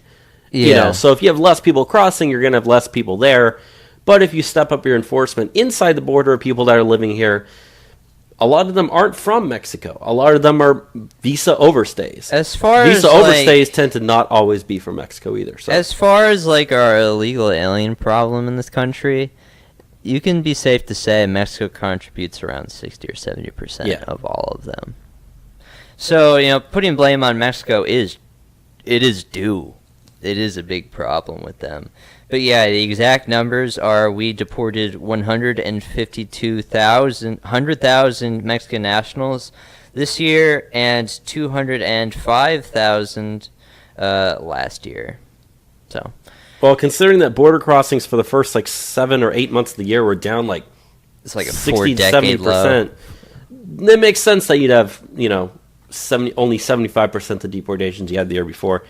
But I guess we can go to the next story then. Yeah, let's go to the next story. And we were talking about chain migration before. This year we received, or I'm talking about 2016 actually. Numbers have come out on what last year's chain migration was under the, Barack Obama's administration. We took in 1.8 million chain migrants in 2016. They're only here because they have a relative here. And it doesn't even have to be a close relative. It could be a cousin. It can be an uncle. And everyone gets to come in. Everyone. 1.8 million. It's most of our immigration at this point. Yeah. I mean, what they say, the U.S. takes in, they say 1 million migrants a year, but that's migrants. That's not counting chain migration of family members coming to the U.S. You add that, it's triple. Now, double to triple depending on the year. Now, this number, 1.8 million, matches the previous record held in 1999 of 1.8 million. So we had hit, record-setting numbers of chain migrant immigrants coming into this country just last year. Now, immigration in this country is down a ton, even in general, so that number is a bit down. We don't have the numbers on chain migrants as of right now, but it's still going to be a lot. It's still going to be over 1 million. So, yeah, we need to end chain migration now.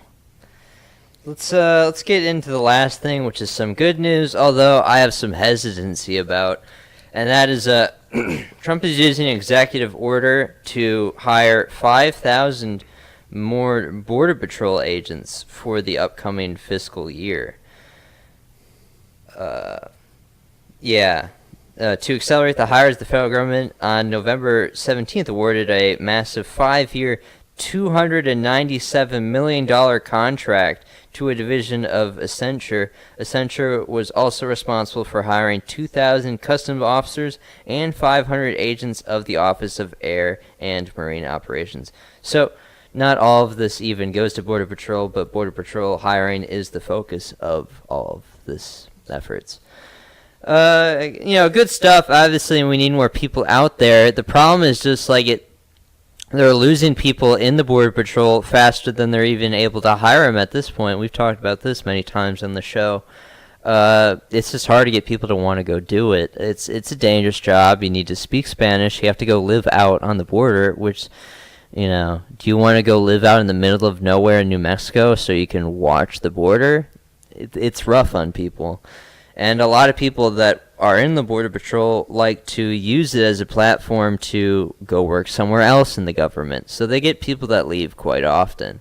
So even though they're looking to hire these 5,000 Border Patrol agents, I don't know if they can do it. It's going to be tough. It's going to be very tough. And, I mean, as much as I'd like to see it happen, I agree with you. I'm holding out on whether or not they're actually going to be able to do it. But it needs to be done. So what they really need to do is increase the incentives to work there. I mean, I've personally looked into possibly doing it myself. Now, learning Spanish would be kind of hard, and living out in the border would kind of suck. But I mean, it actually does pay pretty well. Like, you just have to go to Border Patrol school, which is in New Mexico. You spend like a couple months there. I think it's 4 or 5. And your first year you can be making like 65,000 starting. And it only goes up. It's a pretty good job. You work a lot of hours. I was going to say, considering that I assume most of the people that are working there are probably single men, 60 or 70K your starting pay isn't that bad at all. It's pretty good. Pretty good. For starting with only 4 months or so, 4 or 5 months of school. Yeah. It's really good stuff. But let's go into some of the bottom of the stack stuff we wanted to get into. You wanted to talk about this Sheila Jackson Lee thing. Yeah, so there was a story this week that came out where a woman who is by the name of, let's see if I can find her name, Jean Marie Simon, she's used 140,000 miles that she had for frequent flyer miles in order to buy a first-class ticket to fly from her Washington, D.C. home to Guatemala and then back home. Well, apparently what ended up happening was when she got to there, they told her, you can't do this. Why? Because, according to her story, Representative Sheila Jackson Lee, a Democrat from the Houston area in Texas, found out that her ticket, which she bought, was given to Sheila Jackson Lee. And Sheila Jackson Lee is claiming that the woman is being racist against her because Sheila Jackson Lee, who, if anyone doesn't know, is the dumbest member of Congress by far. And I literally mean that, not like dumb in the way that we don't like her. Like, she's literally stupid. The way she talks, the way she acts, the way she is. But she's also very hard to work with, and a lot of people say she's one of the meanest members of Congress as well. And the woman said that she later threatened to remove her after she complained, and then she snapped a picture of the congressman sitting in her chair. Because the woman had her airline reservation canceled the moment she got to the gate. And so, you know what she was given? What? She was given a $500 voucher and was reseated to Economy Plus Section Row 11. Meaning, you're going to sit with all the sick people and the crying babies. But hey, here's $500. But hey, here's $500 after you wasted 140,000 frequent flyer miles to fly a first-class ticket from D.C. to Guatemala. And that voucher's for travel. Yeah. Like, do you even want to travel with these people anymore? I don't know. Messed up stuff, but I don't know. I haven't seen the media critical of this at all. I mean, they're not. And so, I mean, whether or not this was actually done because Sheila Jackson Lee was able to pull some strings and get a first-class ticket, and this woman just happened to be the person who was screwed out of it, or if it's just a big misunderstanding, either way, I tend to believe it because it's Sheila Jackson Lee we're talking about. Yeah. We're not talking about, like, some high and, like, really morally upstanding citizen. No, we're talking about someone who has power, who is an idiot, and who knows that they have power and uses the fact that, they're just a naturally mean person in order to get things done that they want. So, I hate Sheila Jackson Lee, so that's why I tend to want to talk about this story. So yeah. Want to talk now about this SPLC thing? Oh yeah, more things that I hate. So Southern Poverty Law Center, your favorite, non-governmental entity there. Yeah. They had a hate tracker where they use algorithms to determine what hate groups and stuff are talking about on the internet. Yeah, the white supremacists. Yeah, the white supremacists and the far right people and the far right. Watch out for them. And so what they did was they took their hate tracker, which uses, like I said, uses the algorithms. They said that their second highest trending hashtag on Christmas Eve of their hate tracker was hashtag Christmas. Hashtag Christmas. That's Christmas is hate. Yeah. And of the top 4 Twitter handles that were mentioning the hashtag, the top 2 of those top 4, number 1 was at White House, number 2 was at POTUS. So Trump's the beacon of hate through Christmas. Exactly. Because the fact that Trump tweeted hashtag Christmas, SPLC put that on their hate list. It's hateful, Enzo. Christmas is hateful. Now, didn't they put something else? Oh, they also put a on couple there? other things Some here. also- They also used hashtag Merry Christmas, Hashtag which Merry Christmas. the Marine Corps Band official Twitter account, which is at Marine Band, was one of the top 4 mentioned there as well, according to the Christmas tracker. And also, one of SPLC's top images associated with hashtag Merry Christmas was a Photoshop picture of Marines hosting, the Iwo Jima famous hosting the flag. Yeah. Instead, it was Christmas tree. And that made it onto their hate tracker. They also, and this is the one that we don't have, where it went, but it was also on the list, hashtag Jesus. Hashtag Jesus. So Jesus and Christmas were both put on the Southern Poverty Law Center's hate tracker as hate terms that hate groups are talking about. That's why you can't take this organization seriously. Like everything's racism, everything's hate. Like when everything is racism and hate, it really just means nothing is. No, I mean, I'm serious. If I was in the government and anything regarding the Southern Poverty Law Center came up in any type of court case and I was a judge, I'd just be like, ha ha ha, the SPLC, yeah, we're throwing out this case. I literally would. I don't care if it's a overstep of my duties or what. If I was in the government and the SPLC tried to do anything, I'd say, fuck you, get out of my face. That's what I would do. Sorry for swearing there, but I'm serious. Like, the SPLC should not exist. And I think the government should do everything. The Trump administration itself should do everything it can to shut that shit down. To quote Negan from The Walking Dead. So, So yeah, some interesting stuff from our beloved folks at the SPLC. Let's go into some of this snow stuff. now, must know. It's been pretty cold here in Texas, like unusually cold for Christmas. We did actually see got snow. We got snow a couple weeks ago. I've Like seen literal, like actual Yeah. snow, not just like a flurry, but like it was packed on the ground, and you could pick up a snowball and throw it at people, which I did. Now I've seen more than enough snow in my life, being from Wisconsin. So when it did snow, I only stepped out to go throw something in the garbage outside. Other than that, I didn't want to see any more. But some other places saw a lot more snow than we did. And they're that still one seeing day. it. Yeah, so there's Pennsylvania County. This county is Northern Erie County, Pennsylvania. They received over 60 inches of snow in 2 days. They broke some records out there, and they had to call the National Guard out to keep the roads and the county residents safe. Yeah, apparently they said that they got 34 inches of snow on Christmas Day, which was an all-time record for single-day snowfall in that county as well. And Cleveland in Ohio, they said that they got 64 inches of snow. Now, this snowstorm is... So multiple feet.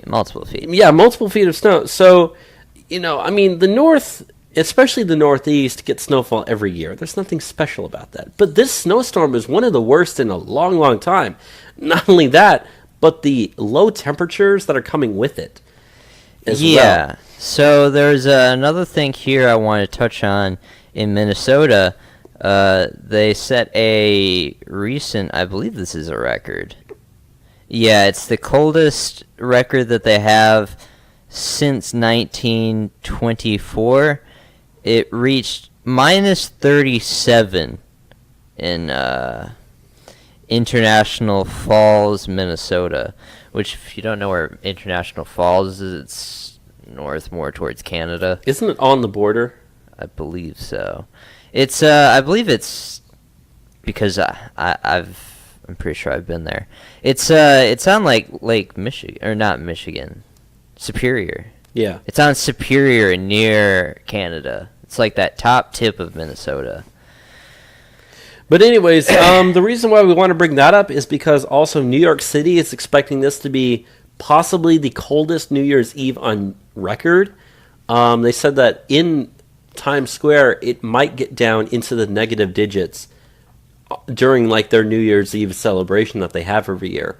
Which, most of the time it's in like the 20s or 30s, sometimes into the teens, but negative temperatures, that's rarely even ever seen there. So I feel like I get PSD like reading these things, because this is what it was like growing up for me. A third of the year living in Wisconsin is winter, pretty much. So like in my lifetime, the coldest I've ever been in is minus 65, but that was with wind chill. The wind was like 75 miles per hour. So that had a lot to do with how cold it is. But like, you do reach a level with the cold where it doesn't feel colder. It's just really cold. But the stuff with the snow, like I've seen like multiple feet fall in like a night. It's really like a shock to your system when that happens, because it wrecks your entire life. Like, how do you get to school? How do you go to work? How do you go to the grocery store? You don't. You live at the mercy of the snowplow at that point. So when you live in a rural place like I did, or like a lot of these people I'd imagine up in Pennsylvania, it's pretty bad. You can't do anything. Very dangerous, too. very dangerous, and a word to anyone who lives up there who's listening: be careful, be safe. If you're going to be one of the people going to the New Year's Eve celebration, also be careful and be safe. With the million other people packed in Times Square along with you, all freezing your little butts off. So. Yeah. It's even been cold for me, for my taste, and I live in Texas. I'm too used to it now. I couldn't imagine going back. But talking about places that are cold, the Senate probe has expanded their search into anyone from this one specific cold place, and that's Russia. The Senate probe has been expanded to anyone of Russian descent or Russian nationality. Interesting. Yeah, this is the U.S. Senate Select Committee on Intelligence probe into allegations of collusion between President Donald Trump and Russia. It has been expanded to anyone of Russian descent or nationality. April Dosh, the senior counsel to the Democrats on the Senate Select Committee on Intelligence, defined the scope of the investigation as anyone a subject, quote, knows or has reason to believe is of Russian nationality or descent. So in her own words, she... It seems like I'm describing something that's like McCarthyism. It is. Yeah. It is, though. What we're seeing now is essentially McCarthyism, except it's on Russia and it's coming from... But it's like it's even more extensive. Yeah. Because like this isn't ideologically based, this is like ethnically based and like based on citizenship. It's really something, because they preach in the schools, the liberal schools, Arthur Miller, the Crucible. Like, oh, McCarthy was so bad. He was, targeting all of these innocent people in Hollywood for communism, even though there was reason to believe that there was some significant communist infiltration into the United McCarthy States. was right. Let's not get anything... He was right about a lot of stuff. How he went about it, maybe you could question that. But... for the time, probably wasn't the best way to do it. Yeah, but the stuff that we're doing now is, like, barely any different. But, like, the Democrats think that they're justified to do it. They are, like, really invested in this Russian narrative to the point to where this makes sense to a lot of them. And this lady with the Democrats is openly just saying this stuff. I bet if you took a poll of, especially Democrats on Twitter, it would probably be in the 80 to 90% approval rating, right? Well, they call you like a Russian bot all the time if you like say anything contrary to even what they think. So like everything is Russian to them, just like everything is racist and sexist and bigoted. So yeah, insanity continues to reign even in the final days of 2017. And I'll tell you somewhere else where insanity continues to reign, and that is out in our favorite state of California out there. Our second biggest listener state outside of Texas. Again, California. I don't know how you people do it, but thank you. Thank you for listening. So there's a study that was recently released based upon 2 questions in the California Health Interview Survey, which was taken of 1,600 young people in California, teens between the ages of 12 and 17, and they asked the first question was, are you male or female? Pretty simple answer. Yeah. Either yes or no, because there's only 2 genders, right, Enzo? Yeah. Yeah. But the second question they asked was, a person's appearance, style, dress, or the way they walk or talk may affect how people describe them. How do you think other people at school would describe you? And the options they gave were, number 1, very feminine, number 2, mostly feminine, then equally feminine and masculine, mostly masculine, and very masculine. They then cross-referenced the first question with the second question, and the people that they consider to be highly gender non-conforming numbered 59, while the number of people that were in the androgynous category was about 331. I once met a chick that described herself as androgynous. Good for you. Crazy chick. Well, obviously. Weird people. So, anyways, what they did was, I mean, you can understand how they did that. They took the first question, mixed it together. Essentially, the whole point that this comes around to is 27% of California youth are gender non-conforming. 27%. More than 1 in 4 teens in California is gender non-conforming. Dude, the stuff in the water, it works out there. I know. Yeah, it's turning the freaking youth non-gender conforming. No, dude, this is the schools that is doing this. It most definitely is. It is influence that's doing this. And California, the teachers unions out there in California are some of the most powerful unions you'll see anywhere. They uphold this like orthodoxy so strong. Yeah, I don't know how you people do it that listen to our show that live in California, but please move. Please move to either Texas or a swing state. Please do. Yeah. Get out of there. Move to Ohio or like Florida. Hell, even like North Carolina. Just please. Yeah, those would be great places to go. Please move somewhere. Or Texas. Keep Texas red. Please. Get out of California. Just surrender that state. Please. Like, there is no saving California at this point. Yeah, 27% of youth. We get here in Texas are the ones going to Austin and making that place more blue. So we could use some of your right wing Californians to balance it out. And when you do move to Texas, don't move to Austin. That place is already population overpacked. Don't move to Austin. I hate Austin. I used to live in Austin. Don't do it. Yeah, just don't.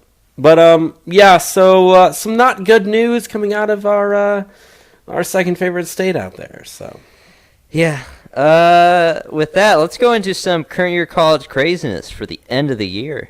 The racist, sexist, homophobic, xenophobic. You're fucking a white male!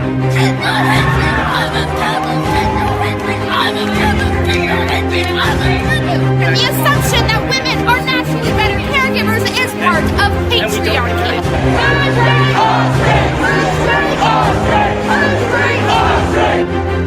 Die, sis, scum. You will not divide us! You will not divide us! You will not divide us! You will not divide us! It's time for some current year college craziness. Current year college craziness, the segment that keeps on giving, the segment of the show where we go over the crazy stuff happening on college campuses here and abroad, but predominantly here because we got the craziest colleges. You know, the kids, they love going crazy in college. So we're going to start off current year college craziness with another look back on 2017, and that is we're going to look at the top 17 campus hate crime hoaxes of the current year. This is by College Fix. So thank you, College Fix, for appearing us. So, number 1. January 2017, student cries KKK, except it was a sheet over some lab equipment. You remember that story, Enzo? I do. Most of these stories are things that we have covered. But this Which was is fun. I'm excited to go through the list. I know. I don't know what's coming, but like I do know that I actually know most of these stories. So this first one, Bowling Green State University, a student falsely identified a cover for a piece of equipment as a member of the KKK. And he took like a photo into like it was like a lab room where the coat was like draped over or whatever. It was a plastic thing that covers like an overhead projector. You've seen them before, but it just wasn't put on all the way, so it was, kind of poking up. Or yeah, I say coat. I mean like the plastic cover, but it from the outside it looks like someone's wearing like something kind of. So after seeing the thing, the person posted a picture on Twitter saying there was, quote, an active KKK group on campus. The university looked into the claim, discovered it was just a piece of lab equipment. Oops. Number 2, January 2017. Black student sent threatening KKK messages. A 14-year-old African-American student was disciplined for sending a threatening tweet to her high school under the Twitter handle at Cool Kids Klan KKK. Cool Kids Klan, all spelled with K's. The message read, quote, "We're planning to attack tomorrow," but a police investigation found the Twitter account was run by a progressive student activist. Activists. Yeah. Thoughts on that? Oh man, when you have a Twitter handle like Cool Kids Klan KKK, You like, know it's fake. to me that sounds ironic though. Yeah. But like we've seen this so many times where the progressives like they believe that if lying can attain their ends, they're okay with it. And I know people on the left that have actually done that in like my personal life. Like it's really, really scary to meet these people. But like do these people think about like the negative, like the negative perceptions of white people that they cause because they do these fake hate crimes? They don't care whatsoever. Okay, they always complain about how they're being targeted. When they do these, fake hoaxes, they're targeting innocent white students to be blamed in the same manner that they want to describe to these groups, because they want to say that this is so common, it's in our schools. But it's not actually happening. I guess I'll move on to the next one. Yeah. January 2017, another anti-Muslim hate crime bites the dust. This was just days after the election of Trump. A female San Diego University student claimed she was approached by two men in a parking garage stairwell who invoked the name of Trump before attacking her and stealing her car. Well, the student claimed that these men said things like, quote, "Now that Trump is president, get ready to start fleeing." Well, it turns out she had forgotten where she parked, and after the police disputed her claim, they decided not to press charges. That's pretty egregious. This is all hell. February 2017, prosecutors won't file charges against another Muslim student's hate crime hoax. This was the Washtenaw County Prosecutor's Office decided not to file charges against a University of Michigan student accused by Ann Arbor Police Department of a hate crime hoax. In November, a female University of Michigan student told police that days after the election, a white man demanded she remove her hijab or he would set it on fire. Without any proof, the University of Michigan Division of Public Safety and Security issued an alert calling the incident an act of hate and intimidation, but authorities determined that it never happened. Set her on fire. Yeah. Not just the job. Yeah. February 2017, hate crime hoax alert, Capital University student confesses. A Capital University student confessed to, quote, submitting multiple false reports to campus police after campus police asked him if he had written a hate-filled note taped to his own door. He confessed that he had been seeking notice for the last 2 years. In 2015, he pulled a similar stunt, and the school responded with an inclusivity march across their campus. The student added that he wished that, quote, those who feel his actions have delegitimized the reporting of hate crimes will forgive him. Hashtag sorry, not sorry. Okay. I got something with this. These people talk about how, like, racism is, like, institutional power. Like, minorities can't be racist because they don't have institutional power. They have all the institutional But this guy has so much institutional power to where he can create fake hate crimes knowing that he'll be given credence because he's a minority and he's getting the institutional power through these universities to have inclusivity marches for his hoaxes. And he's not alone in doing this. This is happening constantly. It's all over. It's all a hoax. March 2017, hoax alert, non-Caucasian student behind racist graffiti. This was at a Minnesota high school, so not exactly a college campus. Yeah, some of these are high schools. But a campus nonetheless. A Minnesota high school student was disciplined after it was determined that he was responsible for racist and anti-Semitic graffiti found in a high school bathroom. The scribblings included a picture of a lynching, the phrase, "Hail the Ku Klux Klan," the N-word, and a swastika. The school district released a statement saying that the high school administration received permission from the parent, blah, blah, blah, blah, blah. Nevertheless, the district reviewed it as a teachable moment and launched a cultural liaison opportunity. Yeah, the student was described as non-Caucasian, so not white. Not white. March 2017, student admits to hoax she says was linked to a post-election surge in hate crimes. A 21-year-old student at the University of Michigan, God, there's that same school again. Yeah, it's come up a lot this year. She claimed that in mid-November 2016, a man scratched her face due to her wearing a Solidarity safety pin. In March of this year, the student pled guilty to one count of false report of a misdemeanor. She told the judge that she was embarrassed by a visible scratch that she herself made with the safety pin, but her story had already been reported as part of the surge in hate crimes following the election of Donald Trump. Almost every single hate crime you see is faked. Just remember that. And that literally is the truth. Yeah.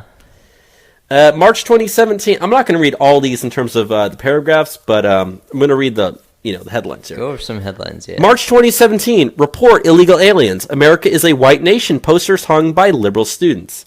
This was at Gustavus Adolphus College. A group of progressive students apologized for posters they put up across campus that read, "A notice to all white Americans. It is your civil duty to report any and all illegal aliens to U.S. Immigration and Customs Enforcement. They are criminals. America is a white nation." Now, I remember this. Yeah. When they got caught, they said that, we just did this to open up a dialogue. We didn't want to make it seem like there's white people doing this. But that's obviously not what they wanted to happen. It's obvious they wanted to they wanted to frame white people from putting up these posters. Exactly. And they keep on talking about how they feel targeted by this white supremacist system. But these people do not receive punishment for targeting whites. If whites have so much power, why aren't they receiving punishment? It makes you really wonder how these, things actually work. April 2017, black guy hangs "No Black People Allowed" sign at USC. The University of Southern California's Department of Public Safety confirmed that the person who adhered a sign reading "No Black People Allowed" that featured a makeshift Confederate flag and hashtag MAGA on a gate of a campus residence was African American. The culprit was not affiliated with the university and did not face charges. Fortunately, not many jumped on this now relevant hoax fortunately, not many people jumped on the now revealed hoax as more evidence of the alleged hate-filled Donald Trump era. But one exception was the Blacktivist Facebook page, which has more than 300,000 followers. The group urged their fellow African Americans to look around and ponder if the country our ancestors died for is the country that we want our children to grow up in. This one doesn't have a. This next story doesn't have a time frame, but it was sometime between April and May. Beware the hoax. Noose sighted at University of Maryland flat. A noose was allegedly hanging in the kitchen of a University of Maryland fraternity in early May. In an email to the College Fix, the Department of Fraternity and Sorority Life Director Matt Supple stated that, quote, "We all bear responsibility to confront bias/hate when we see it. Sadly, this is one more example of hatred and prejudice that continues to poison our society. We must stand together in defiance of this act. We need to ensure people who would perpetuate this type of hate know they do not belong and are not welcome in our chapters, in our community, and the University of Maryland in our society.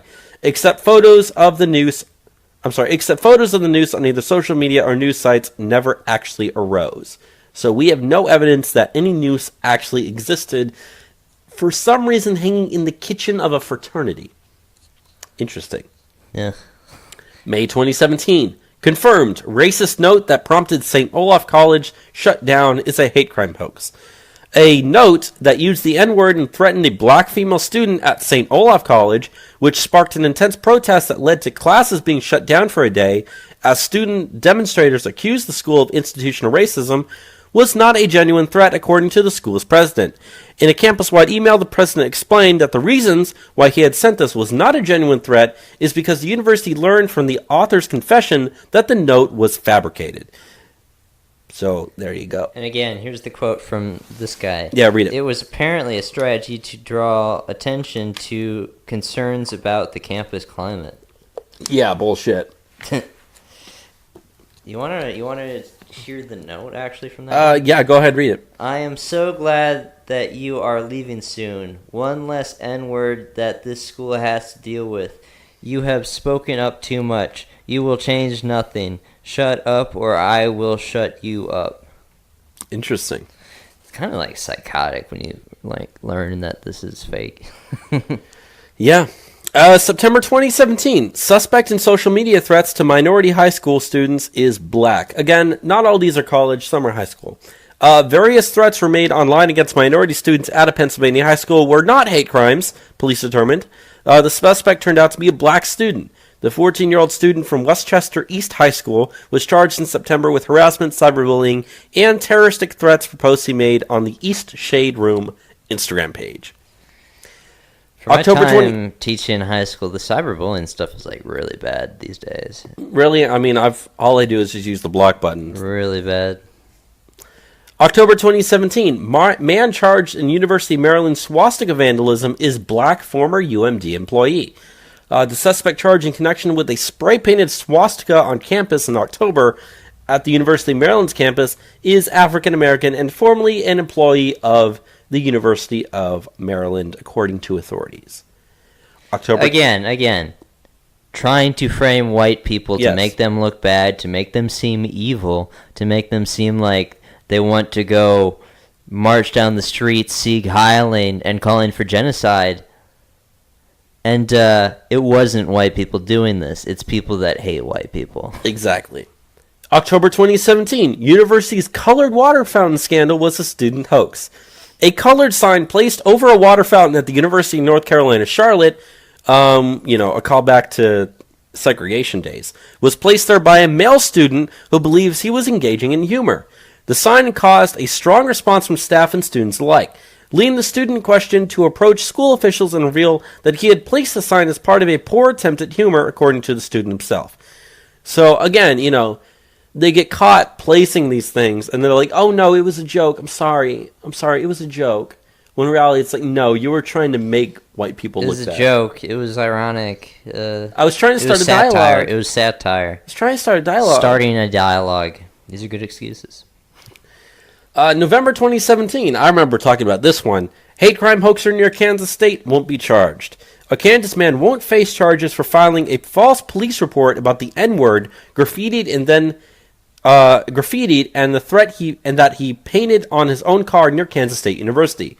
Go home, N-word boy was written with yellow paint across the rear windshield of his car. Other racially offensive language saying whites only, die, and date your own kind was also painted on the windshield and side doors of the car. But police said that because the vandal, who was black, admitted that he was behind the graffiti and was generally remorseful, it would not be in the best interest of the community to charge him. This guy completely understands what kind of social power he will get to yield and receive, and social affirmation he will receive for being the victim of a hate crime of this sort. But white people aren't actually out doing this. No. So he has to go manufacture it. And if he didn't get caught, he wouldn't be feeling remorseful at all. Well, we need to start charging these people. There is no repercussion. If the society is so racist, why would there be no repercussions for framing white people of such actions? It's insane. November 2017. This was probably the biggest one. I remember we talked about it. Black Air Force Academy cadet admits to racial vandal racial slur vandalism. Back in September, some black Air Force Academy cadets discovered racial slurs written on their dorm room doors, including "Go Home N-Word." The school began an investigation, and Superintendent Lieutenant General Jay Silveria lectured cadets about the messages, horrible language, telling them, if you can't treat someone with dignity and respect, then get out. That video went viral. Did you remember seeing that when it came out? I don't remember. You know, it got like millions of views on the internet. Everyone on Facebook was like, oh my god, how terrible. Racism shouldn't be here. Racism shouldn't be in the military. I remember the photos of it. Yeah.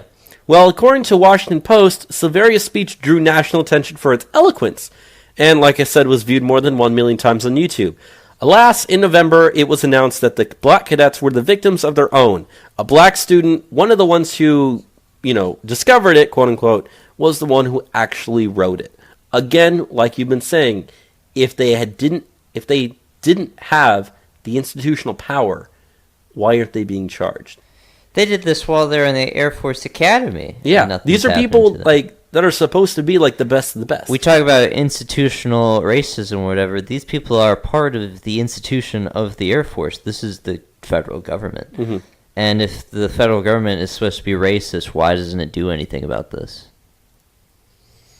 Because, you can't punish people that aren't white for doing this sort of thing, I guess. I don't know. And we're down to our last one here, and this one, I've got a story to tell about it. November 2017, non-white high school student admits to writing White Lives Matter graffiti. A Missouri high school student identified merely as non-white admitted to writing the N-word and White Lives Matter on a school bathroom mirror in November. Though the situation turned out to be a hoax, officials stressed it was a teachable moment. So this one, the guy's got like either a marker or I remember this one very well. Lipstick or something. Writes the N-word and then writes White Lives Matter on the school bathroom, takes a picture of it, and then posts on the internet saying, oh my god, racism, ah.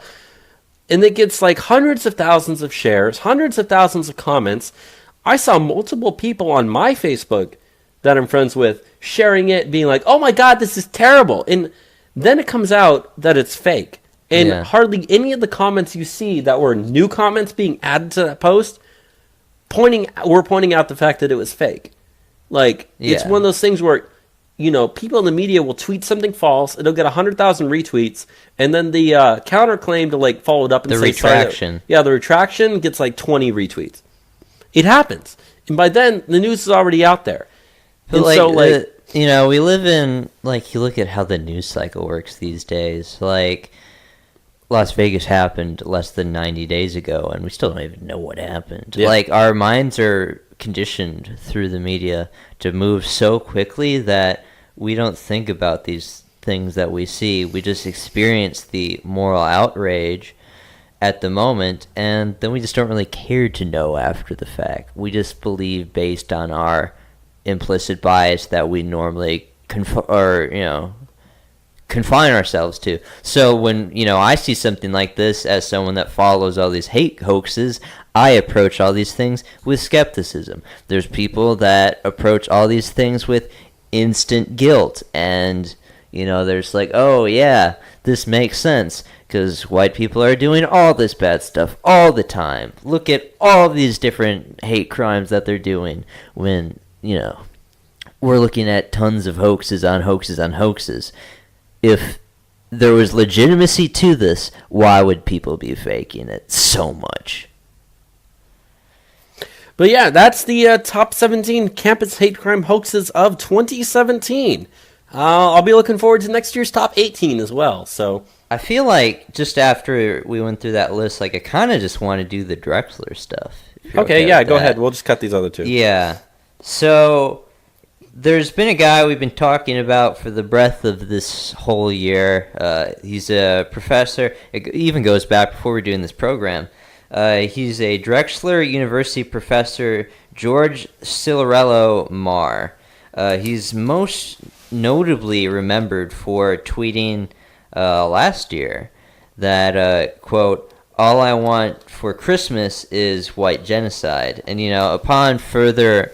he claimed it was satire or whatever. Yeah. But upon, looking further into this guy's tweets, there's stuff about him supporting the Haitian slave revolution, killing the whites, in the society over there. So it's obviously like he's okay with killing whites. This is the thing. He gets caught and he says, "Oh, I didn't mean it."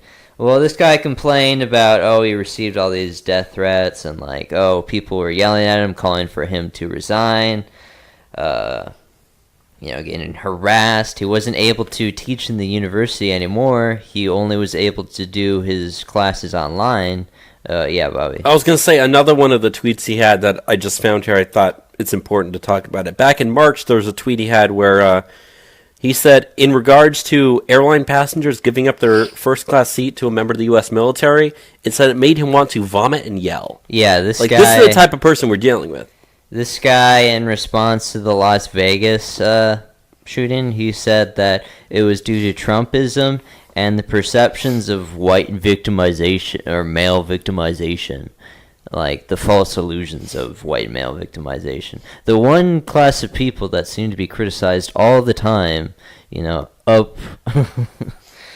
just funny, these narratives they run on us. But, like, this guy, he is leaving Drexler. He gave this very long, wordy Facebook post, which we will not go into, but he's leaving, and it's good stuff. Yeah, he'll probably end up getting hired by like Salon.com or something else. So, I think personally, like I've seen him talk on like Democracy Now, like multiple times. That's a good place for him to go. He should go do that, or like go work for like Occupy Democrats, or itsgoingdown.org. I think that would be a good place for him to work. He probably already is a frequent member. He reads It's Going Down a lot, probably. Yeah, he talks about how he's still gonna like try and help to, support anti-fascism groups on campuses or whatever. So I guess good luck with that, dude. But yeah, that's Current Year College Craziness. We gave you a little recap and all some crazy stuff we happened to see throughout the year, and closed out with a good little comeuppance on a crazy college professor. Let's go into some international news. We should probably get through this pretty quickly. Yeah, here. we'll get this done. We're just under about 2 hours right now, so we're good. We'll be less than 2:30 on this one for sure. So the first thing we wanted to go into is Guatemala has announced that they're moving their embassy in Israel also to Jerusalem.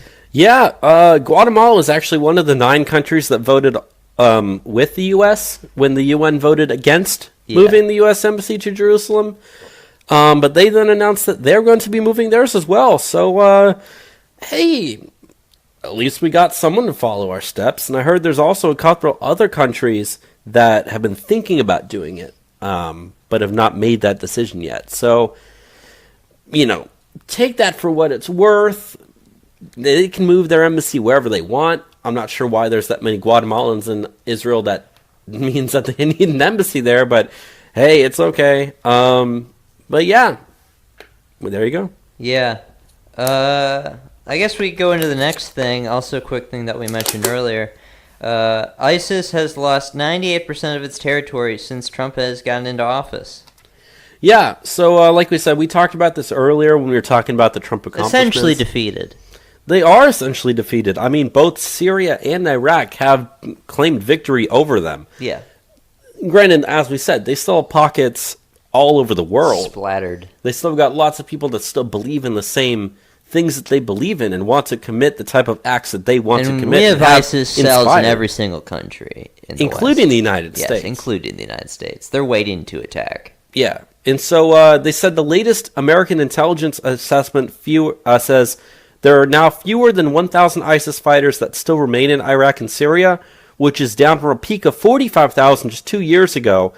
And they said the U.S. officials credit nearly 30,000 U.S.-led coalition airstrikes and regional partners on the ground for killing more than 70,000 jihadists. And a few thousand of them also returned home, which is unfortunate because we've seen some countries like the UK and Sweden have welcomed back ISIS fighters essentially with open arms. They give them benefits. Yeah. But in terms of that, the fight against ISIS in the Middle East, or at least in Iraq and Syria, it is over at this point. Yeah. And now we just have to deal with the cleanup effort around the rest of the world. So, a good story. Yeah. Going on to this next thing that we got here. I opened it up on Haaretz, but they don't allow ad blocker. But I know what the story is anyways. So mine open fine in case you need it. Well, Israel is going to give the asylum seekers that they have in Israel 90 days to leave, or else they'll face jail time. Why couldn't we do this? Israel is a really hardcore place with its immigration. They're giving each, because they're all Africans that they're doing this to. They're giving them 90 days. Some of them are kept up in this detention camp that's kind of like concentration campy almost. It's insane. Israel goes hard on this stuff, but they're giving them all $3,000 worth of money you get to take back with you, but you either leave or you're going to jail. There's no in between. All these people coming to Israel for refugee status, they're not going to put up with this. So take it for what it's worth. Israel definitely is the nation that does this stuff best. Like I said, we're not the biggest fans of Israel, but hey, we can maybe follow their lead on some things, right? Yeah. We can go into the next thing that we have here. Which also has to do with Israel. Also with Israel, and this relates to Iran. So it's come out as of this week that the U.S. and Israel earlier this month signed a sort of secret agreement amongst themselves in how to deal with Iran. To work to counter Iran's activities in the Middle East, including covert and diplomatic actions to block Tehran's path to nuclear weapons. So, yeah, they I don't really like it when the Israelis are working secretly with our American officials. This should be something that's, given a little more air. But the media is not going to touch on this at all. They don't want people looking with a fine comb on this so much. But it plays into what we're seeing right now with Iran, which is the next thing we're going to get into. And this is stuff happening right now. Yeah, so literally as we're recording. It's a bit hard to formulate my perspective on this, but right now we're seeing a lot of demonstrations in the street in Iran. They're kind of making it like it's one of these color revolutions that we've seen around the world. They're trying to make it out there fighting for feminism or something. I don't know. Fighting for freedom against an oppressive government, or they're anti-government protests. That's certain. My thing is okay, we just defeated ISIS. Do I really want another state to stabilize in the Middle East right now? Of course not. And the very pro Israel lobby of the Republicans, I can go through some tweets from people Bill Kristol, the guy who pretty much funded the Trump dossier. It was his website that did it. The Never Trumper Bill Kristol, neoconservative, said it would be good to have someone from the administration on TV this weekend to support the protesters in Iran. My suggestion, Nikki Haley. So they're all, I can go through some other ones. Paul Ryan, we don't like him so much either. Important that we support the nonviolent protesters in Iran. This is the result of a regime more focused on propping up terrorist organizations than addressing the plight of its citizens. People I don't like are in agreement that we need to support the protesters out there. What does it sound like they want? They want regime change.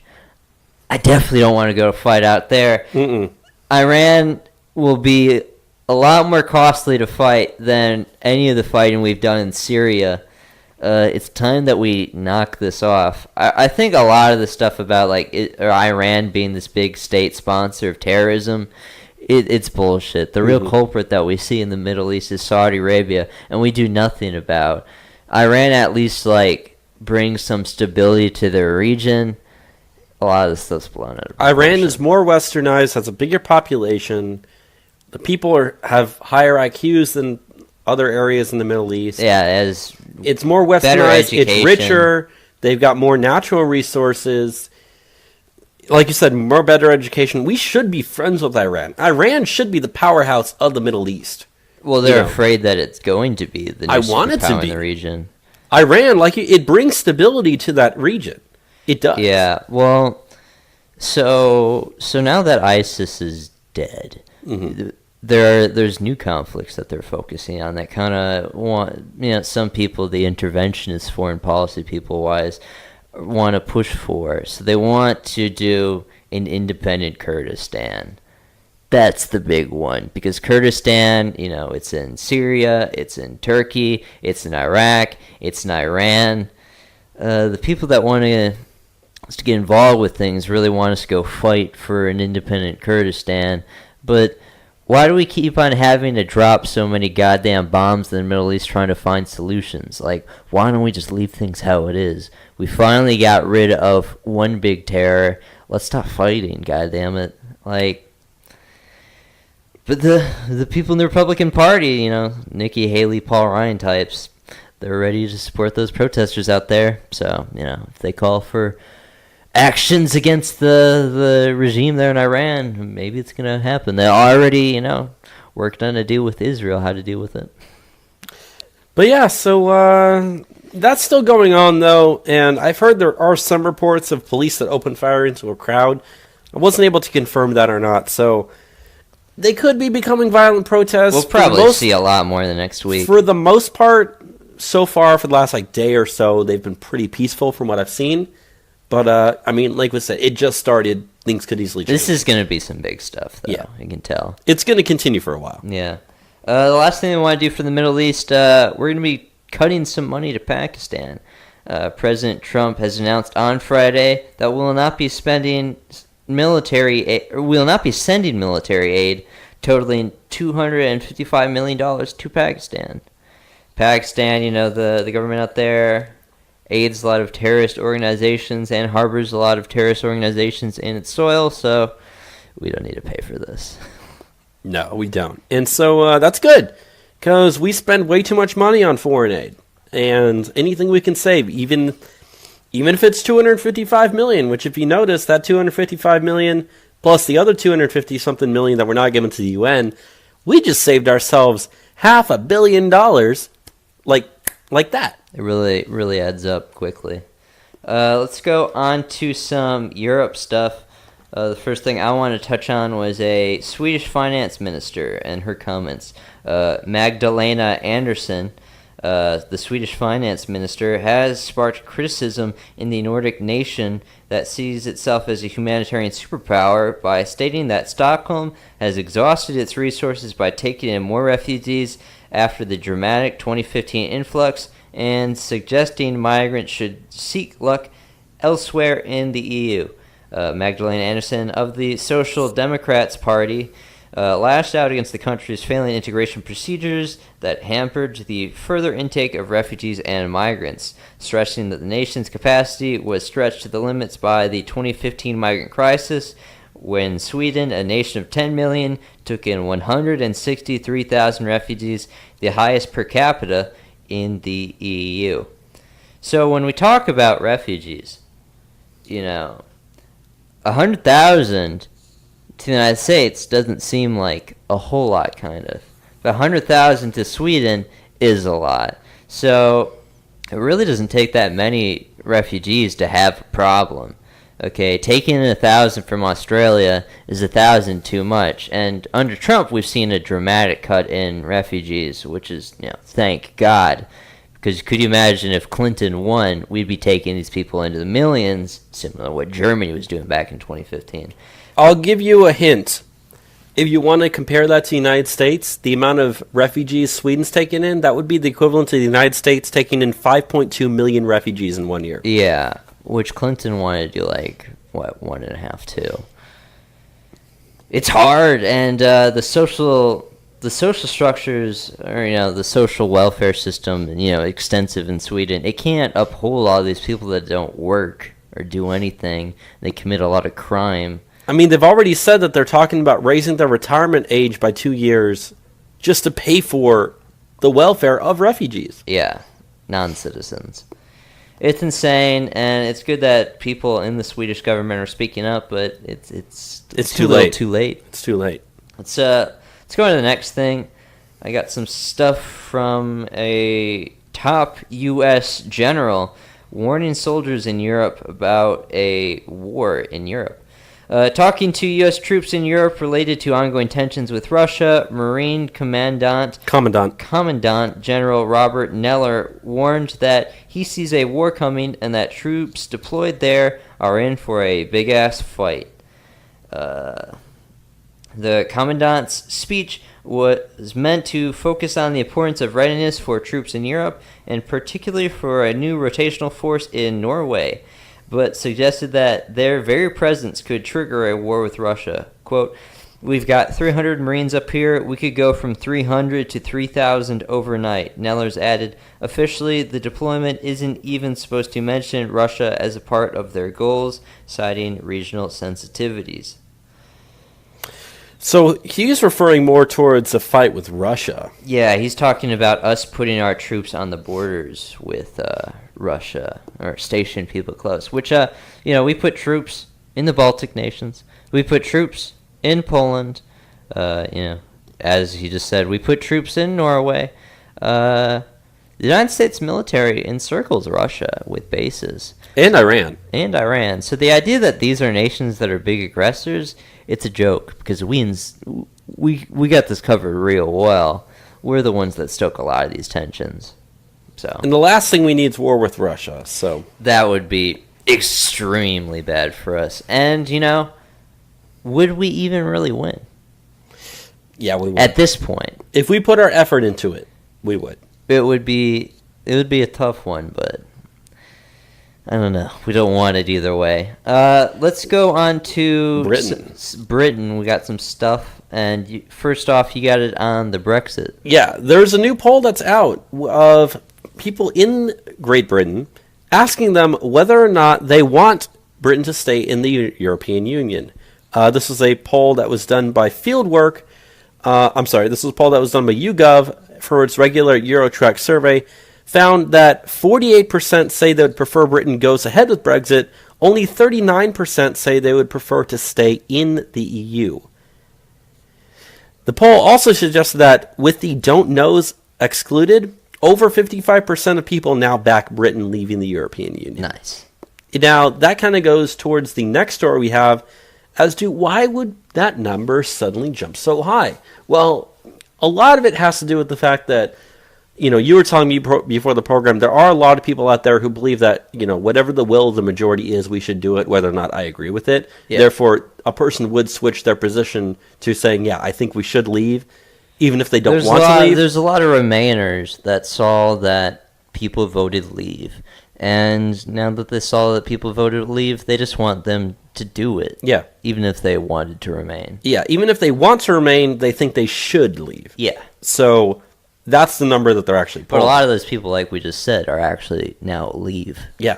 And a lot of them have changed their mind. And you ask, we've been following the stories of what's been going on over there. I'm surprised there are even people that want to remain. Yeah. Let alone nearly half your country.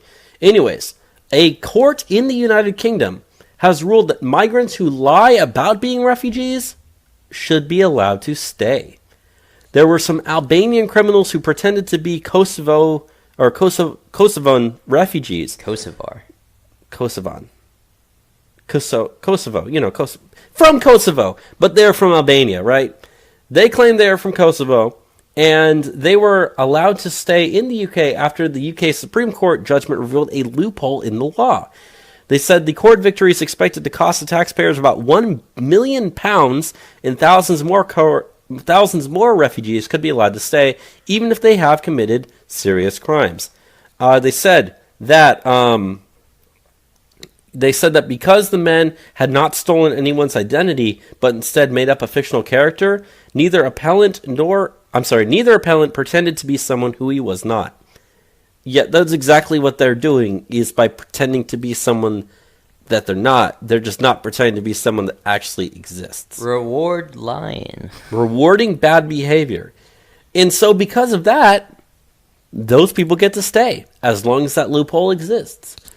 So, hey, even though, you lied about who you were, at least you weren't pretending to be someone who is real. Therefore, you technically didn't cheat anyone out of anything, even though you were lying and you shouldn't be here. But they're allowed to stay. Even though it's still, actually fraud. And you wonder why over half your country wants to leave. Because they want control over their borders and who they can actually let in. They don't want this case to even go to court because the people shouldn't be there to begin with. They shouldn't have ever been there in the first place. And now you have to deal with this problem. Yeah. And that kind of goes into the next story that we have as well. Yeah. We got some numbers, and we've gone over numbers like this many times on the program. Mm-hmm. But these are some new numbers that we got out. As far as Germany and their migrants that they've taken in, as I mentioned, Germany's taken in over almost 2 million migrants. 2.5 million migrants. In 2015, Germany took in 2.2 million migrants. In 2016, they took in just under 1 million. And this year, they've taken in around 200,000. Still too much, but good thing it's dropping. So, yeah, they have a bit under 4 million migrants they've taken in 3 years. But the numbers that we get from the... we get these numbers out of... Where do I get these numbers from? I believe it is out of the Executive Office of the Federal Employment Agency in Germany. 95% of all these migrants that I just mentioned, nearly 4 million... 95% are unemployed.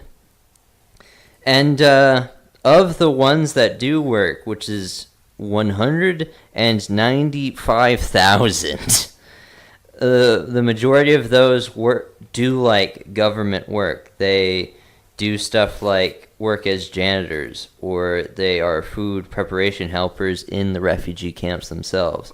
So the government, for the most part, is paying the 5% that even do work, and it's mainly lower end jobs. Because, a lot of these people, they come from places where, there's no standard of education, and they come to a place like Germany, which is cutting edge economy, high education levels. They can't compete no matter what. They don't have the language skills to do so. Mm-hmm. So, what does the 95% do that don't work? They just receive government benefits. And I want to tell you something, Enzo. Think about this. You said that Germany over the past couple of years has taken in about 3.5 million refugees, roughly or so? Ish? Yeah. Let's say 3.5, make it simple. They have a population of 82.7 million people, okay? 3.5 million out of that, the equivalent in U.S. terms, would be taking in about 13.5 million refugees in 3 years. Yes. Now, earlier in the program, we were talking about WIC usage. Which should be like a whole new state. Earlier in the program, we talked about WIC usage, women, infant, children. Yes. That program, which keep in mind is 13% of the FDA's budget, essentially. 13% of the FDA's budget for 7 million people. This is just about twice that, okay? 13.5, just under 14, right? Yes. That would mean in U.S. terms, if we took in that many, that would be roughly 26% increase in our budget for the FDA, in 26% increase in the amount of welfare spending we'd have to pay to these people. And that's at U.S. levels. So in German levels, this is what Germany's doing. Crap, you're probably looking at about over 30% increase in welfare spending. Germany gives even more benefits. You can't sustain that level. These people get housing, they get healthcare, they get food, they get monthly stipends, they get apprenticeships, they get jobs programs. And they don't work. And they're brought in under the pretense oh, your birth rate is low. You need these people because you have an aging population. So you need people in the future that can pay taxes, that will pay for all of these people on Social Security and whatnot. It's not going to happen if these people aren't working whatsoever. You're just going to tank the system faster. So it's crazy. Let's go on to the last thing that we have here for Europe before we close out with some China. Yeah, so the very last thing we have is another terrorist attack in Europe to close out the year. This happened in St. Petersburg, Russia, at a supermarket An explosion occurred. 10 people were hospitalized. They said there was a device that was containing 7 ounces of explosives rigged with shrapnel went off in the storage area for customers' bags at a branch of the Perek Restock supermarket chain, according to investigation officials. They said all the people injured were said to be in satisfactory condition, with one of them that was allowed to leave the hospital so far. So most of the people that were injured, no life-threatening injuries, thank God. However, they said as of Wednesday evening, and this happened back on, I believe, Tuesday or Wednesday, no one has claimed responsibility for the incident, but it has, without a doubt, been dubbed a terrorist attack. So, they're trying to look for any suspects, but they haven't been able to figure anything out yet.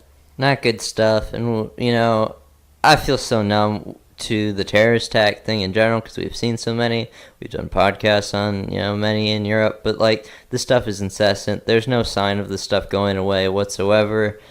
They're trying to make this the new normal, and we can't let that happen. No, we cannot. Wanna go on to the last thing here, though? In Asia? Yes. Yeah, let's go ahead and let's do it. There is a new report released this week from London Centre of Economics and Business Research that does predictions on, economies in different countries and their futures. And according to the recent report, China will likely overtake the United States for the largest economy in the world in terms of dollars by the year 2032. Now, the report also predicts that India will pass the United Kingdom and France in 2018 to become the 5th largest economy in terms of dollar. And the report says that India will surpass Germany's economy to become the 3rd largest economy by the year 2027. So in the future, according to the report, in 2032, the top 3 economies will be China, the United States, and India, followed closely in 4th place by Japan, which means of the top 4 nations, 4 economies in the world predicted by 2032 will be Asian. And here's why that doesn't bother me. Per capita rates. Because per capita rates, the United States is still well above everybody else. Because, China's overall economy size, the size of the U.S. It is getting better over there, though. Yeah, I was going to say, the size of the U.S. economy is about anywhere around $17 trillion, okay, GDP and stuff. China's has been fluctuating, but it's like 15 or 16. For a period, it actually did overtake us for a teensy little bit, but then we kind of quickly shot back up. That was a couple of years ago now. Yeah. But, I've seen charts in some of my business classes talking about India and how theirs is very fastly growing and how it's going to overtake everybody. So nothing that we've read here today is anything that's actually new news to me, although it might be news to everybody else. But just, keep in mind that if you go by per capita rates, the U.S. will be the number 1 in the world for probably a century or more, realistically speaking. No one's going to be able to catch us. Unless we see some massive declines. Unless the U.S. massively declines, or China and India overtake us to a degree we can't predict at the moment. But here's the thing, though. I'm going to look this up. The GDP per capita of the United States is one real quick. The GDP per capita of the United States is about 57,400. Okay. Yeah. The GDP per capita of China is only 8,100. So 57,000 to 8,100. Per capita rates aren't going to change that much, even as things go higher. Now, they will a little bit. Don't get me wrong. But let's look up India. Okay. You ready for the India number? Yeah. It's only 1,700. So India's per capita rate is still 1/7 of Japan. And Japan's is still what is it, 8 out of 57? So about 1/7 of the United States. So even though their economies will grow as they are, those per capita rates aren't going to change too much. 1,700 in India will probably go to 3,000. Even if there's doubles, their economy is still going to do well. So you got to look at this per capita rate. You do it that way. U.S. is number 1 and will be number 1 for a very, very long time. Yeah. But are you ready for the multipolar world order, Bobby? where China overtakes us. You ready for that one world currency, Enzo? One world currency. That one word language. Oh, and just out of curiosity, I'm going to look up Japan real quick. Japan's per capita is actually Probably better than theirs ours. is actually close to the United States. Theirs is 38,800. Oh. So Japan's per Probably capita. do well in the future, though.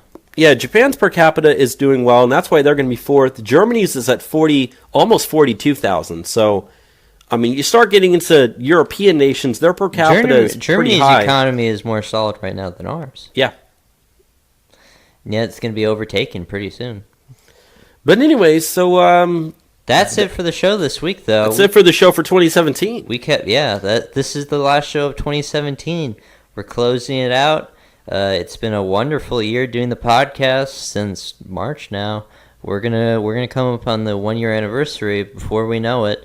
I've had a real fun time this last year telling everyone, the news and different topics, educating people, and I'm looking forward to doing a lot more of that in the future in 2018. Here's to 2018, Enzo.